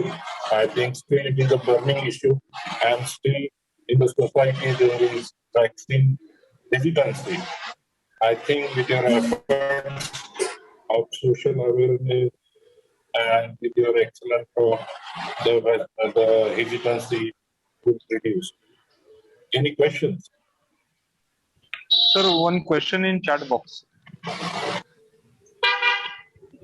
One question is there in the chat box which is asking, can you kindly comment on the situation of Sangli and Miraj as you have the discussed situation in the India and the world from the point of view of COVID-19 pandemic or now COVID-19 endemic? So your comments for Sangli and Miraj situation, ma'am. Yeah. Sangli and Miraj, Sangli district has been included in one of the districts of concern currently, because the cases here are not coming down as compared to other districts. So they are trying to finding the reasons for this, as well as we can say, I think you want to know whether COVID-19 has become endemic. right? So even though the ICMR survey, the current fourth survey, has shown very high seroconversion, I myself having some doubts about it, because I would like to know whether these are N antigen antibodies or S antigen antibodies, because if it is N antigen antibodies, then these are not protective. So even though the survey of ICMR might have shown very high level of antibody conversion, we have to take it with a pinch of salt, and we have to remember that a novel disease will not become endemic within 1.5 years. It will take few more years for that, and it depends on how fast the spread is there. And with new variants, again, it is little bit difficult to aim for population immunity, or what we say herd immunity, because if any variant escapes the immune, has the immune escape, then we will be starting from beginning. So we have to work on reducing the cases, making people aware and let them do the vaccination, try to identify vaccine hesitants and talk with them, especially the influencers. Thank you. Thank you, ma'am. There is one more question which is there in the chat box from Dr. Sharad Desai. Is it necessary to screen the population for antibodies regularly? Thank you, sir, for the question.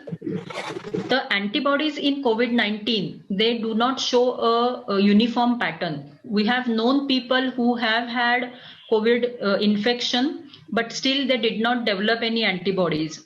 Also, antibodies tend to decline over the period. So when we do the antibody survey, we cannot be very sure that a negative antibody response indicates that the person did not have COVID in the past. So we cannot link it correctly. Having antibodies obviously means the person was COVID positive.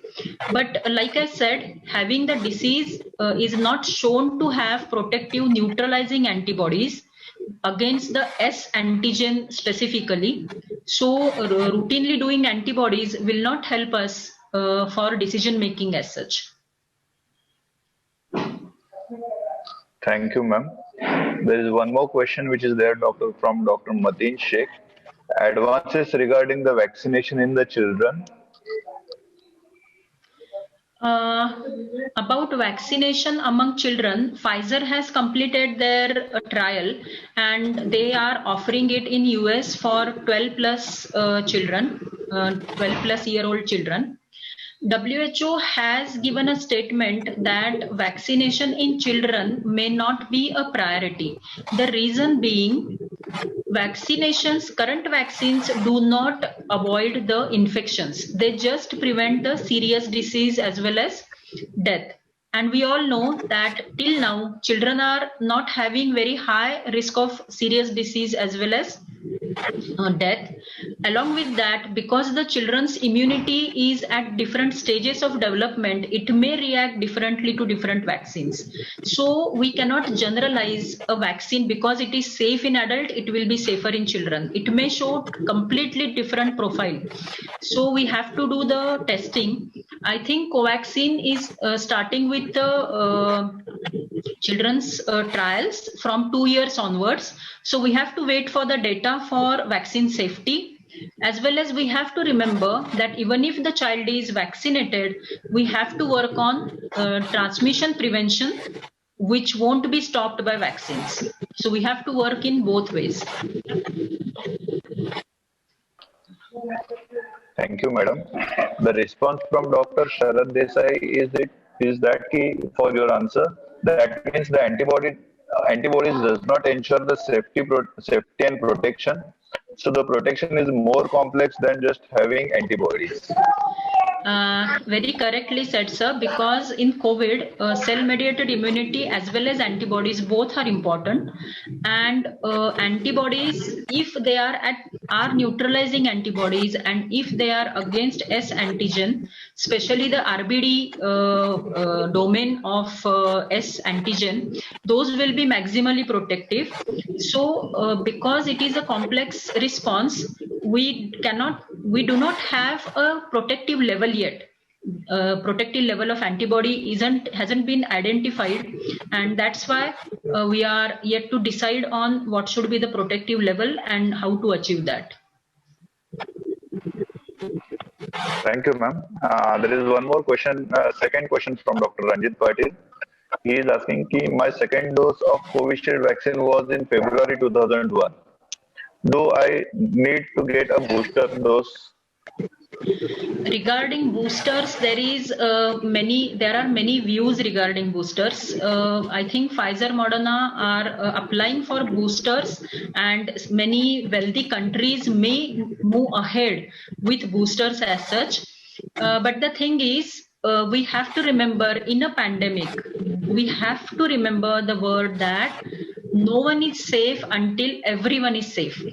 There is so much differences between countries, within countries, and everywhere, because some countries have not even vaccinated their healthcare workers, and some countries are ready to give boosters.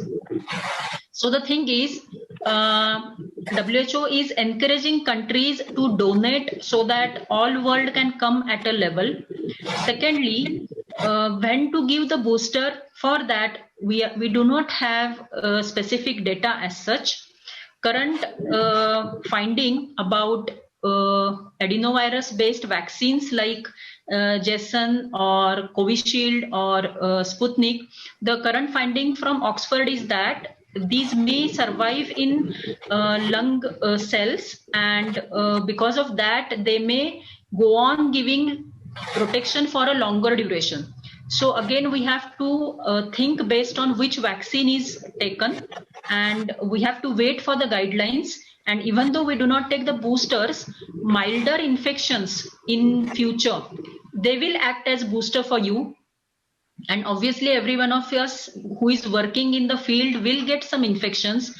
Just take precautions that you wear the mask, use PPE so that the infections remains asymptomatic or mild, and it will help as boosting effect for you.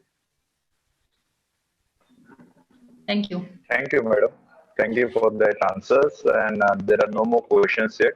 For the next session onwards, I request to hand over to Dr. Chadda sir for the next continuing of the event. Thank you, madam, giving us excellent in and out of regarding the vaccine. And we move now towards next topic. It's vertigo management and treatment option by Dr. Rahul Goswami.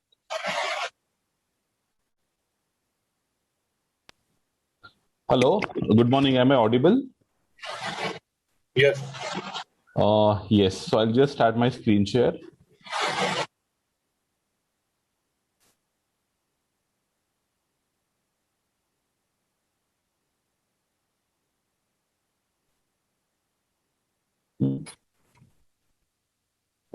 Good morning, everyone.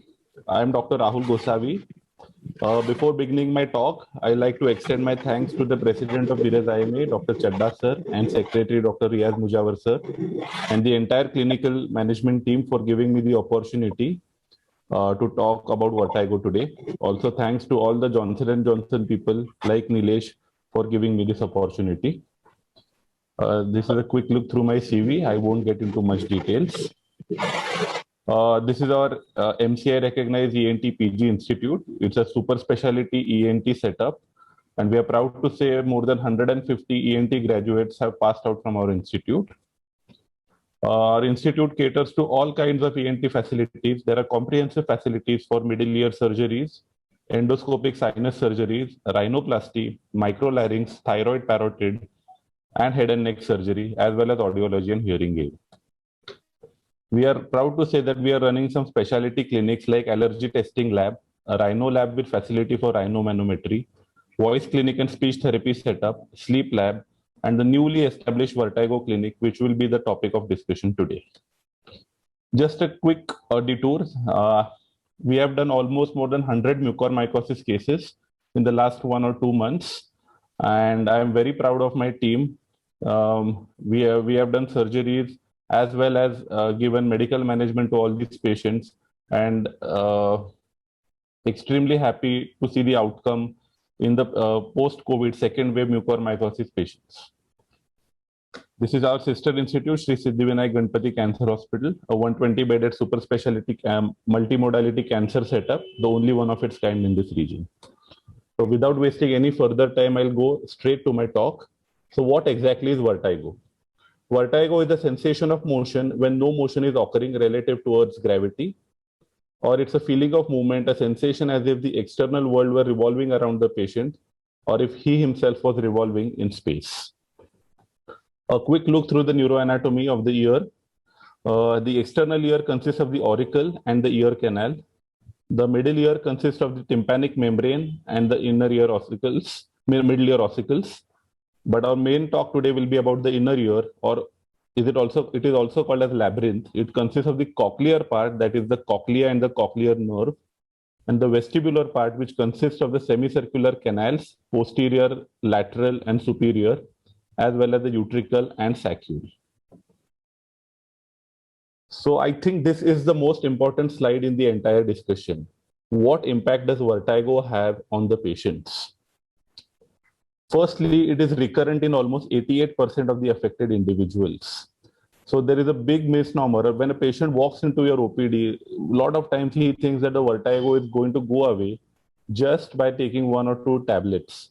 However, this is not the case. You have to show a lot of empathy and counsel the patient well that the vertigo may recur and he may have to take long-term therapy. Vertigo affects daily lives in almost 80% of the population. In this aspect, I will say it is worse than pain. If patient has any sort of pain, I think he just takes a painkiller and gets on with it. However, a vertigo patient has lost all the confidence in his day-to-day activities, is not able to perform daily chores at home or at his place of work, and this causes reduced quality of life. The reduced quality of life is seen in his personal, professional, as well as in the society. This may lead to various psychiatric problems, most important of which is depression, and this may lead to suicidal thoughts as well. Another psychiatric problem is excessive anxiety. Patient has insomnia, palpitations, is not able to sleep, and this may lead to acute outbursts of anger. This leads to frequent sick leaves. Patient is not able to go to work or perform well at work, and there are frequent medical consultations. If you see a lot of the vertigo patients, when they walk into your OPD, they have this big, thick set of files. So basically what happens is they have consulted a lot of doctors and are very unsatisfied. If it happens in the elderly, it can be fatal, either in the form of a pathological fracture if the fall happens at home, or if it happens on the road or anything, it can lead to fatal accidents. How do you diagnose vertigo? Specific diagnosis is very rare, and misdiagnosis is quite common. A lot of studies have shown that there is a lot of misdiagnosis. So to accurately diagnose vertigo, a good vertigo clinician running a vertigo setup has to perform the following physical examination very thoroughly and properly. You should assess the eyes for any sort of nystagmus and gaze. The ears have to be checked for inner ear, middle ear, and external ear problems. Always do the tuning fork tests. Get a pure tone audiometry done. The cardiovascular system examination, routine pulse, blood pressure, and your routine cardiological examination should be performed. The nervous system, you always check for cerebellar signs and also check for all the reflexes. Vestibular system examination, I'll get to detail in the subsequent slides. And this is followed by blood sugar levels and all the lab tests. Regarding radiological examination, I will tell you later. So for vestibular system examination, you have to perform a few tests. These include the test for the gaze and the spontaneous nystagmus in the eyes. Another important test is number 7, the head shake test, and the number 6, head thrust test. These are very simple tests you can perform in your OPD. The Dix-Hallpike test is considered the gold standard test for benign paroxysmal positional vertigo. It is in various variants. I won't get into details in this talk. And lastly, you have to check for the test for central vertigo, which include limb coordination, Romberg's test, as well as cerebellar signs like dysdiadochokinesia, finger nose test and knee heel test. So how do you approach a dizzy patient? Algorithmic clinical approach is always useful to arrive at a diagnosis, and a set of questions help differentiate various causes. As ENT surgeons, including myself, I think we are guilty that we are just interested in surgical. We want to get our hands on our tympanoplasties, endoscopic sinus surgeries or face surgery. And sometimes vertigo is a neglected topic.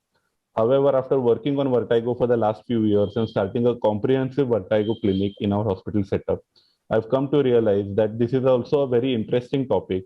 Once you give time to the patients, you understand a lot of things, and gradually you get the satisfaction as well. So for this, you should give time and you should have a set of questions. So these are the set of questions.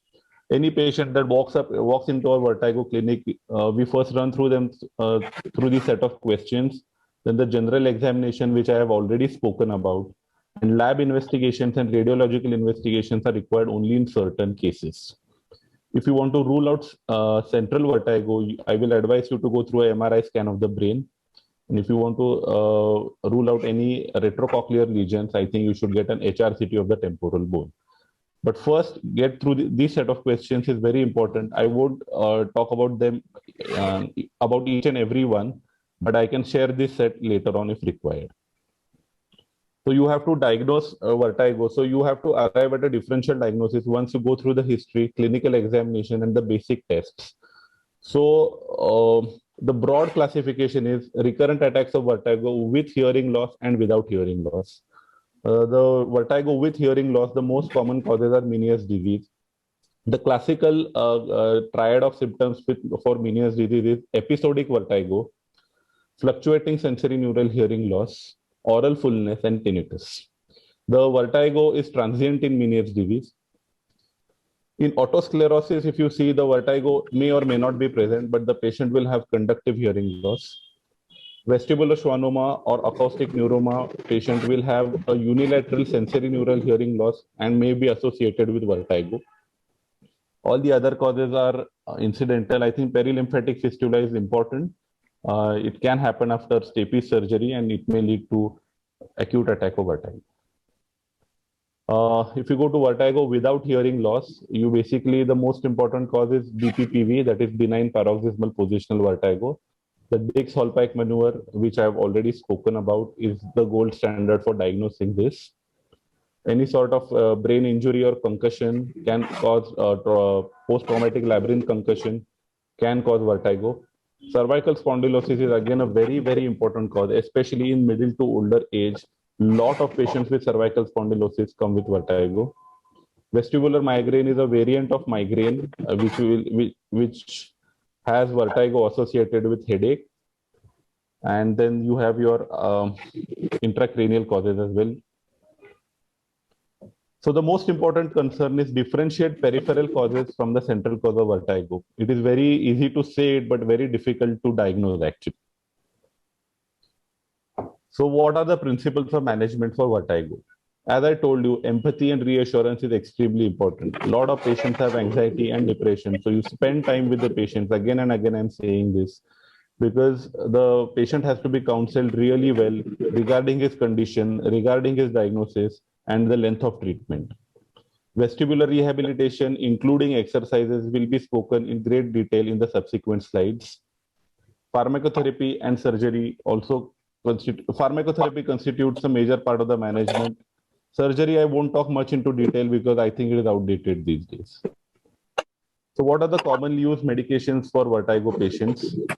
If you happen to see the combination of cinnarizine and dimenhydrinate, that is calcium antagonist with antiemetic, is considered the gold standard for any acute vertigo.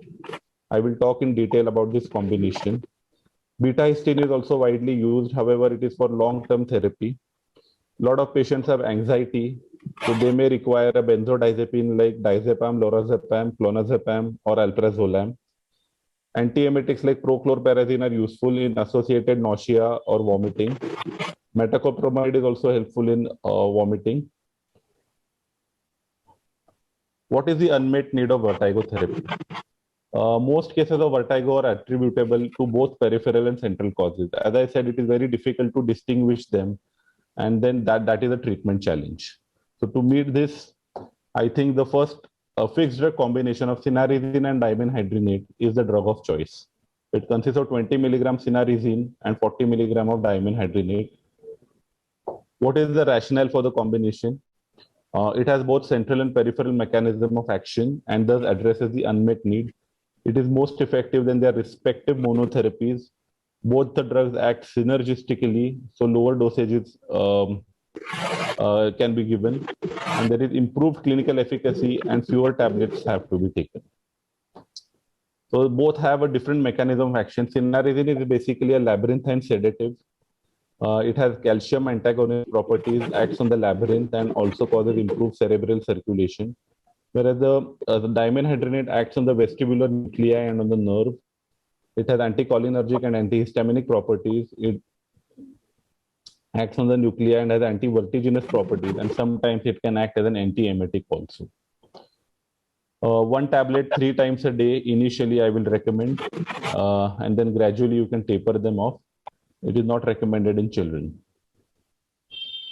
It is the first line treatment in vertigo of various origins because it meets the unmet need. And I think for acute vertigo, I will definitely recommend this combination as the first line treatment.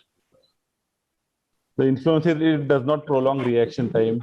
It acts quickly and the patient gets quick relief in, I think, 5 to 10 minutes. There is no impairment of central information processing, even after multiple dosing. And there is no impairment in psychometric tests as well. Sometimes dimenhydrinate, which is a prodrug of diphenhydramine, has shown some extrapyramidal side effects, and patient may lead to secondary Parkinson's-like syndrome, but this is very rare and after prolonged use. The important highlights, again, as I said, that there is no effect on vestibular compensation. You have to allow for natural compensation to take place for the body to recover and adjust with the vertigo. Sometimes the combination is combined with a prochlorperazine, as I said, especially in acute vertigo or in patients with nausea and vomiting, especially post-operative middle ear cases or inner ear cases. You may give injectable prochlorperazine IM. In the case of acute vertigo, how do you approach? Basically, firstly, providing symptomatic relief is important. You have to give an anxiolytic. Alprazolam works quite well. Anti-vertigo drugs have to be started immediately. As I said, the combination of cinnarizine and dimenhydrinate gives good relief to the patient. You start them for first 10 to 15 days and gradually taper them off. Antiemetics like domperidone, metoclopramide, along with any antacid also can be given. Detailed examination is required. Once the patient is relieved of the acute phase, I think you have to identify the cause and you have to establish the cause and treat the cause to prevent further attacks. And lastly, always put the patient on vestibular exercises right from the first day. Never wait. There is a tendency to wait for the vertigo to go away. However, the newer studies have shown that putting the patient on exercises has shown great reduction in the acute symptoms of vertigo immediately. There may be certain concerns in management. Sometimes there is a combination of antihistamine with histamine analogs. What happens is a lot of the labyrinthine sedatives have antihistaminic properties. And if you combine them with a beta histine, which is an H3 analog, there may be combination problems. There is another tendency to use drugs in subtherapeutic range. I will recommend if you are using the combination of cinnarizine and dimenhydrinate, always start 3 tablets per day initially and then gradually taper them off. Tapering off is also a concern. Sometimes tapering off immediately can lead to recurrence of symptoms, so you have to be very careful. A lot of these drugs, especially beta-histine, may have to be used long-term. And if you do this without establishing a diagnosis, again, they may have certain side effects. Vestibular migraine, as I said, is a variant of migraine. And in this, along with aspirin or other NSAIDs, you may have to combine an antiemetic as well. Vestibular rehabilitation is extremely important, as I said again. This includes lifestyle modification, which can be subdivided into improvement in diet, The patient has to have a salt-restricted, oil-restricted diet. He should have fixed timings. There should be good gap between eating, having his meals and sleeping. The patient is advised to sleep at least for 7 to 8 hours per day, good posture, using a soft pillow, reduced alcohol consumption and caffeine, increased use of coffee or alcohol can lead to anxiety, and the patient is also asked to strictly stop smoking. Rehabilitation exercises for eye, head, neck, and hand movements and positional awareness should be started from day one.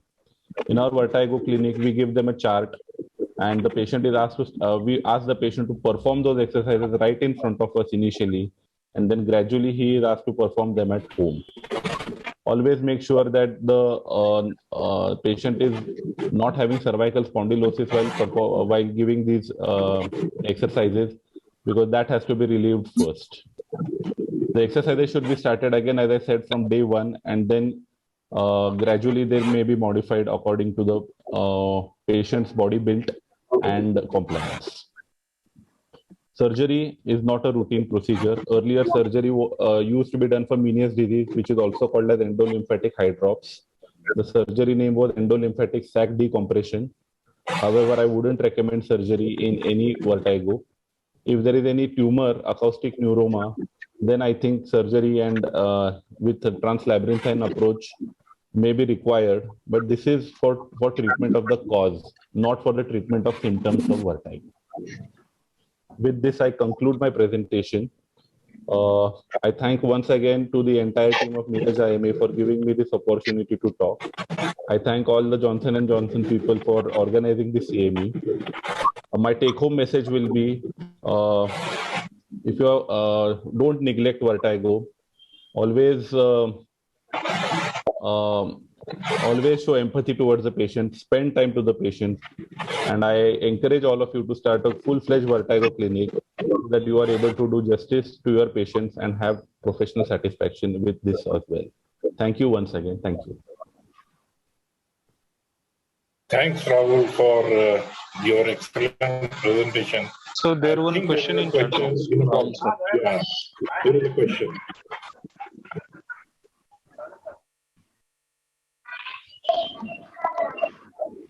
So there is one question from Dr. Pratik. When should we do the radiological investigation like MRI for vertigo? This is a tricky question because there is a tendency to go for MRI immediately. So let me bifurcate a vertigo due to a peripheral cause and vertigo due to cervical spondylosis. So basically, once you have a good clinical, you perform a good clinical examination, take all the history and try to establish the diagnosis. And if you're able to arrive at a diagnosis like Bppv or Meniere's disease, I wouldn't recommend an MRI. If the patient has cerebellar signs, if the patient has intracranial, any other psychomotor signs, then firstly, I will recommend that you show a neurophysician first, and then maybe an MRI of the brain is advisable.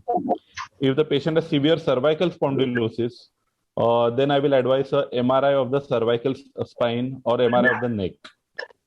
Lastly, if you're suspecting any retrocochlear lesion or tumors of the middle ear or the inner ear, then rather than MRI, I think an HRCT of the temporal bone is advisable.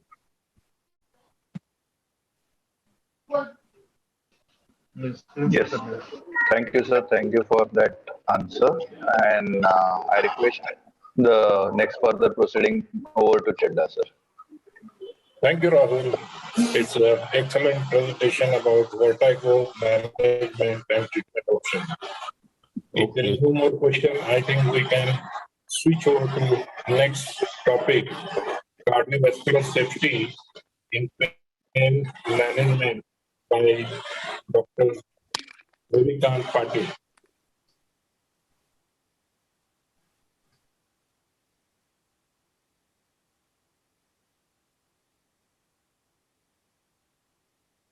Dr. Ravikant, can you hear me?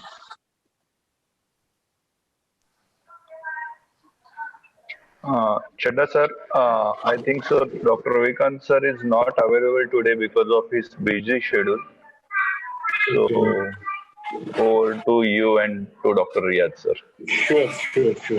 If Dr. Ravikant is not available, I think we'll proceed with Dr. Riyaz, young enthusiastic cardiologist, a well-known name in our area.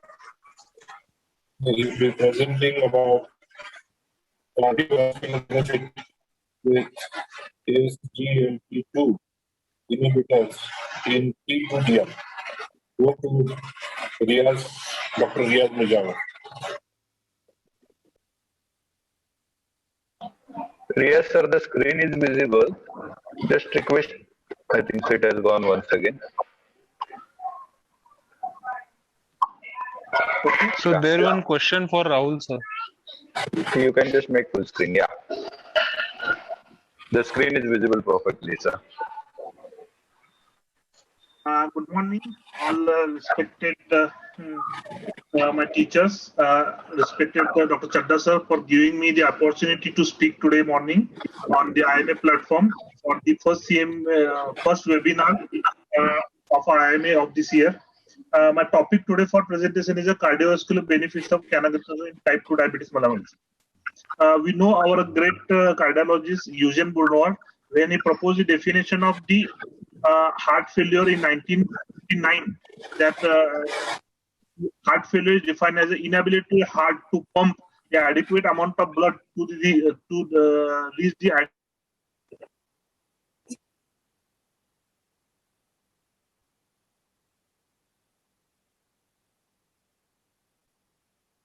adequate. Heart failure, it is not only a pump failure, it is a neuroendocrine system which is involved, which causes the heart failure, and lot of new medication, new modality of treatment like a CRTD, left ventricular assisted device, and new medication has come, and because of that, management of the heart failure patient has improved drastically. We can see that we have options available for the treatment of the heart failure, like AC inhibitors, then beta blockers, the spironolactone, and now new drug is that is called as this is Vimeda, and one new class is added today is the SGL2 inhibitors. Initially, it is thought as the only drug it can use for the treatment of diabetes mellitus, but over the period of time, we found that this drug has a multiple benefits in patient with heart failure, reduced ejection fraction, patient with type 2 diabetes mellitus, and patient with renal failure. How it acts? Mechanism action for this SGL2 inhibitor is a decreased absorption of the glucose in distal convoluted tubule. Okay, it increases the nitrogenesis and diuresis, decrease the blood glucose due to the glycosuria, decreases the hyperuricemia, and inhibit the sodium hydrochloride exchange. So it improves the metabolism of the kidney. This leads to the improved metabolism of the heart, like improved energy metabolism, decrease the inflammatory markers of the heart, improved cardiac remodeling, decrease ischemia, autophagy and lysosomal degradation, inhibit sodium hydrogen exchange, and this leads to decreased oxidation, and this leads to decreased epithelial mass. So most of the patient in heart failure who are the volume overload, and because in spite of giving adequate the treatment with the guideline directed treatment, and even if we're using the loop diuretics, the edema does not decreases. This drug decreases the edema and also improves the mortality. On vasculature, it decreases the inflammation, improves the endocrine function, decreases the blood pressure, increase the provascular progenitor cells, and improve the endothelial functions. Whole body causes decrease of the weight loss. It inhibits the sympathetic nervous system and increases the erythropoietin. So heart failure, there are three systems, neuroendocrine system, which cause the deterioration of. One is a aldosterone axis. It is a neuroendocrine system, and third is a AC inhibitor system. So this is the new class of drug added for the benefit of the heart failure patient. Part of the untreated diabetes mellitus, there is a decreased ATP production, and which leads to the left ventricular remodeling. When heart failure treated with the SGL2 inhibitors, the ATP production is relatively improved, and this leads to increase the cardiac function. And now it is proven well beyond a doubt that the addition of the SGLT2 inhibitors in patient with heart failure reduction fraction, and no recent trial also published that in patient with a preserved ejection fraction also it has a mortality benefit. So again, in short, how it acts, it decreases the sodium glucose reabsorption in the kidney, which leads to glycosuria, which leads to decreased metacolite, increased sodium in the distal conduction. It causes the afferent arterial restriction, so decreases the renal blood supply, decreases the renal oxygen consumption, decreases the oxidative stress. One more important benefit that it causes the increased production of the erythropoietin, so it leads to the increased erythropoiesis, increase the iron utilization, and so the anemia of the chronic diseases like because of the heart failure, it improves. SGLT2 inhibitor causes control of the blood sugar. It causes the reduction of the weight. It causes reduction of the HbA1c. It causes reduction of the blood pressure, and so it causes increased oxygen delivery to the heart and decrease the left ventricular mass. And more important, it decreases the inflammation in all over the body, so it improves the endothelial function. So how it acts? It decreases the all markers which causes the deterioration of the left ventricular function. It improves the renal function. It increases the provascular progenitor cells. It decreases the erythropoietin. It decreases the sympathetic nervous system acting, and so overall it improves the energetics of the heart. So LV remodeling decreases, LV size decreases, and which leads to improvement of the heart failure symptoms of the patients. In diabetic guidelines, how we can use the SGLT2 inhibitor? It can be used as a monotherapy when patient don't tolerate the metformin and patient HbA1c is less than 7.5, because metformin is the first drug of choice to be used in the patient of diabetics unless and until contraindicated. But SGLT2 inhibitor can be used as a single drug. When patient require dual therapy, when HbA1c between 7.5 to 9, it can be combined with majority of the drugs, including insulin, as a dual drug therapy. When patient is initial HbA1c is more than 9, and when patient require a triple drug therapy or insulin, it can add as an add-on drug to the insulin algorithm or triple drug therapy. It has benefit of decreasing the HbA1c, decreasing the blood pressure, reduction of the weight, because we know that diabetes, type 2 diabetes is most because of the obesity and metabolic syndrome. So it causes reduction of the weight. So it will help in the maintenance of the blood sugar level. This study I'm going to discuss in short for the canagliflozin, which is one of the SGLT2 inhibitor.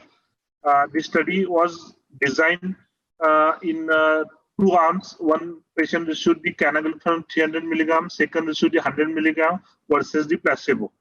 And this studies, the inclusion criteria for this study is the HbA1c more than 7 and between 10.5. eGFR should be more than 30 ml per minute per meter square.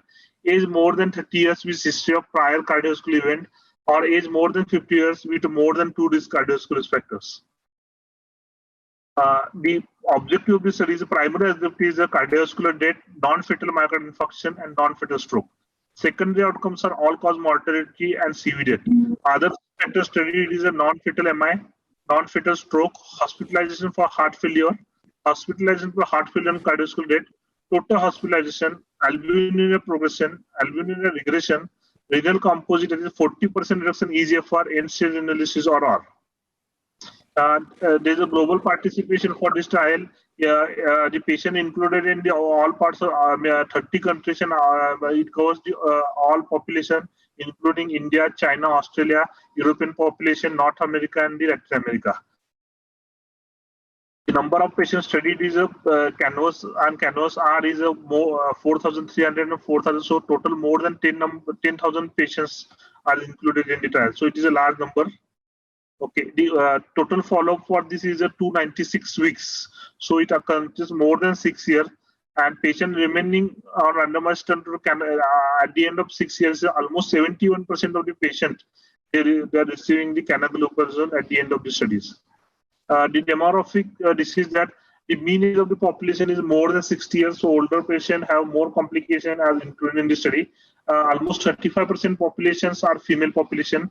The mean duration for diabetes is 14 years because whenever patient passes the first decade, the complications of diabetes increases.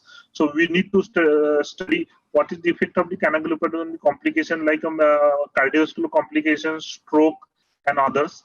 90% of population has a history of hypertension, and 15% of population has a NOIHA class 1 to class 2 heart failure. Cardiovascular disease is present in almost 2/3 of the patients. The Asian population included in the studies are 13%. Rest are majority include the white population. The baseline therapies, most of the patients they are receiving the metformin, like more than 70 to 80%. Insulin was present in half number of population. Sulfonylurea, DPP-4 were also present. The cardioprotective agents, that is RAS inhibitor like statins, antithrombotic therapy, antiplatelets, beta blockers, and diuretics. So 80% of the patients are on the cardiac medication in this trial. So this suggests that the majority of patients are having the advanced stage of disease. The baseline risk factor which are present is HbA1c. Mean HbA1c is 8.2. So they are having at least 2 drugs required for the treatment of this diabetes patient. Body mass index is more than 30, so it comes in the class 2 obesity. So mean systolic blood pressure is around 136, mean diastolic blood pressure around 78, so it is well controlled. Total cholesterol is on higher side, and majority of patients having a LDL levels more than 220. Result of the study, there is a significant reduction of HbA1c in this population when they put on the canagliflozin. The systolic blood pressure is also significantly reduced, that is around 4 millimeters of mercury when patient put on canagliflozin. The body weight is reduced by more than 1.6 kg when patient on the placebo versus the canagliflozin. The primary MACE outcome, that is a cardiovascular death, non-fatal myocardial infarction, and non-fatal stroke, are less in canagliflozin. The hazard ratio is 0.86. So the non-inferiority trial, that is it is for the safety of the canagliflozin using patient with having a cardiovascular problem is approved.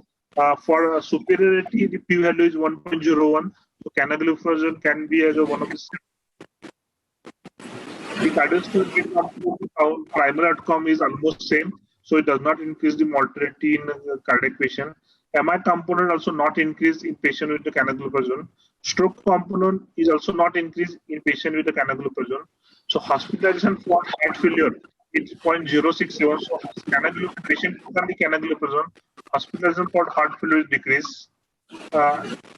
Linked to the summary, the primary cardiovascular outcome, that is cardiovascular death, non-fatal infarction, non-fatal stroke, for non-fatal, it is proved that canagliflozin can be safely used in patient with a known case of diabetes with a known cardiovascular problem.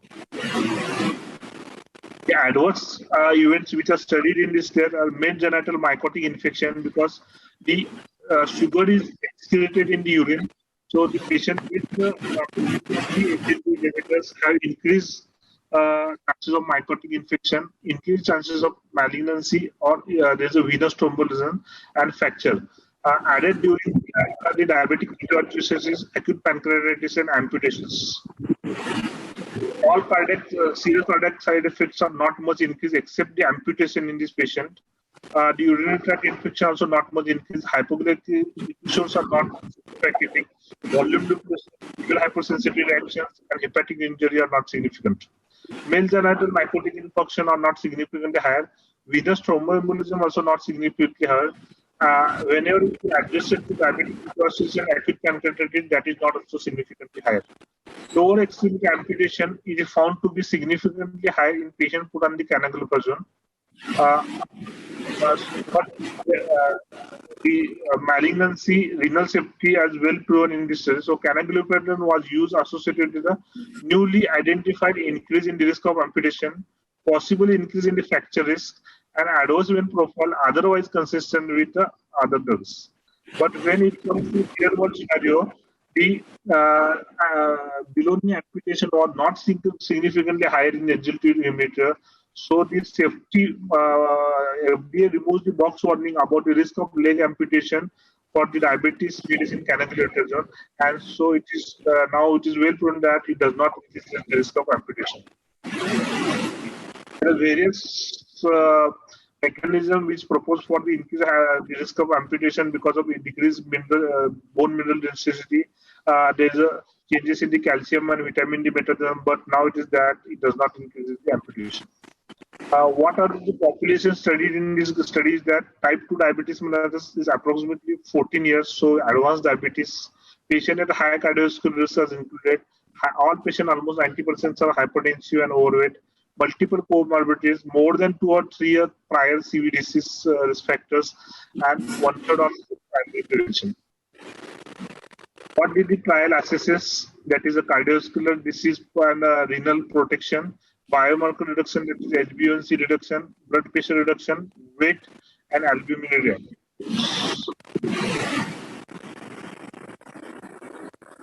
Body weight is reduced more than 1.6 kg in this population. Urine albumin ratio was 18% lower in the patient with these drugs.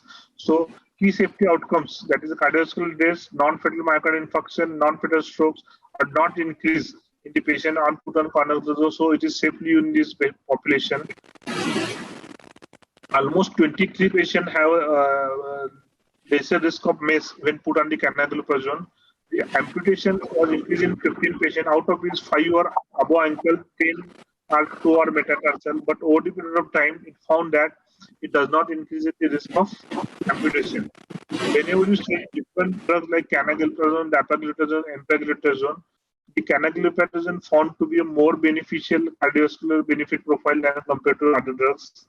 Okay. So, in conclusion, the CANVAS program made the primary objective of demonstrating the cardiovascular safety and efficiency of the canagliflozin.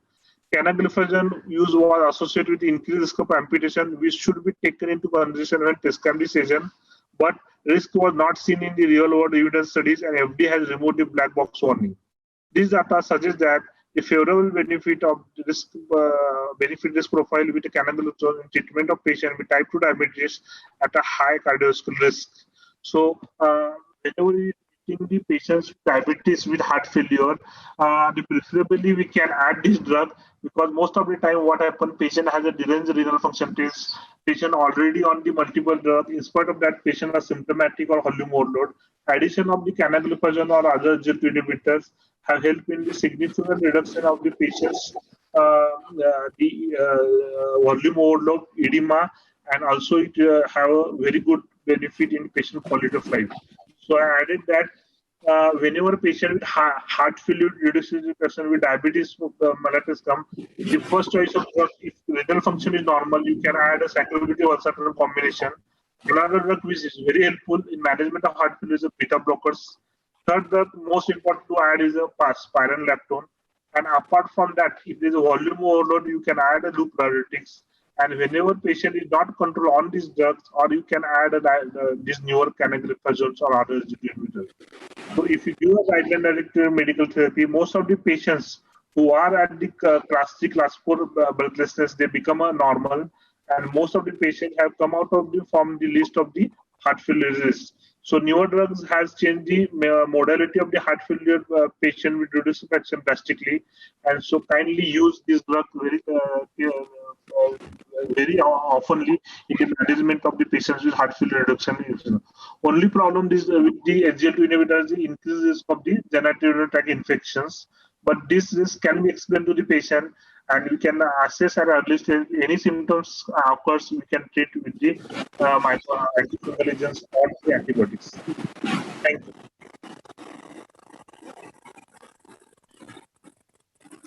Thank you, Riaz, for your excellent talk. Friends, you must be knowing few days ago, IMA lost a great physician. Not only a great loss to IMA, but to Honest Hospital. Dr. David, who is not with us. I pray God, may his soul rest in peace and his family to get strength to fight with this particular episode. As a mark of respect, I request all the members to stand 1 minute. Kindly stand for 1 minute.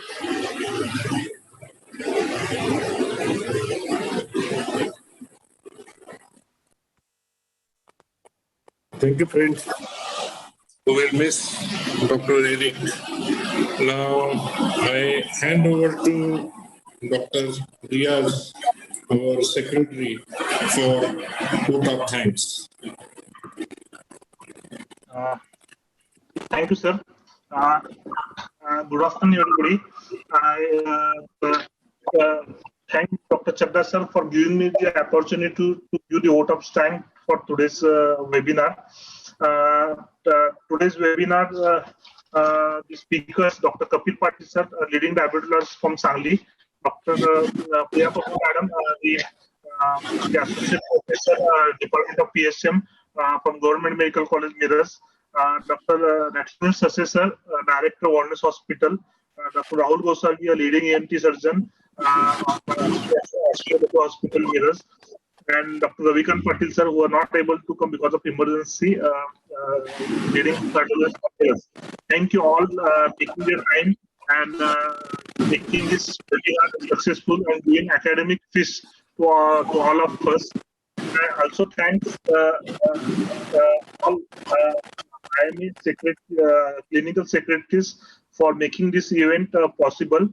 I also thank to the sponsor, the Johnson & Johnson company, Nilesh Bhakre, and other team members, like Piyush Kale and Prasad, for arranging this event and bringing all of us to this platform to make this event successful.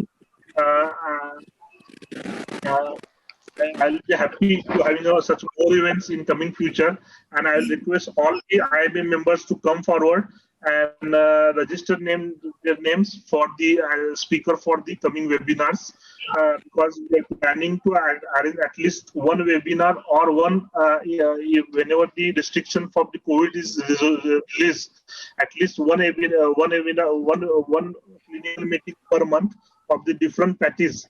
So I request all my IMA members, we have to update with the current clinical knowledge, because lot of new medication, lot of new technologies are coming, and unless and until we arrange continuous medical education seminars, we cannot update. And also, this is a proud moment for our Miraj IMA to having a lot of active members. Today, we have seen that there is a majority of people attend this webinars. I again thank Dr. Chakra sir, all IMA clinical secretaries, all IMA members, and Johnson & Johnson companies to making this academic fees possible. Thank you. Thank you, sir. Thank you so much. Thank you, Riyad sir. Thank you, Chadda sir, for providing this opportunity. On the behalf of Johnson & Johnson, I thanks a lot for providing this opportunity. I thank you for all the speakers. All the participants, thank you very much for attending this event. I thanks the vendor DigiSheet, Mr. Piyush, who has helped out to connect this Zoom meeting available. And yes, I will assure you, Doctor, ki henceforth also J&J will be always been a part of the scientific meeting with you in the future too. And I lastly thanks my colleague Nilesh, who has taken a lot of effort to connect all the speakers and the disease shield for that. So thanks a lot once again, sir. Thank you so much. Thank you, sir. Thank you. Yes, thank you. I conclude that today's meeting is finished. Thank you.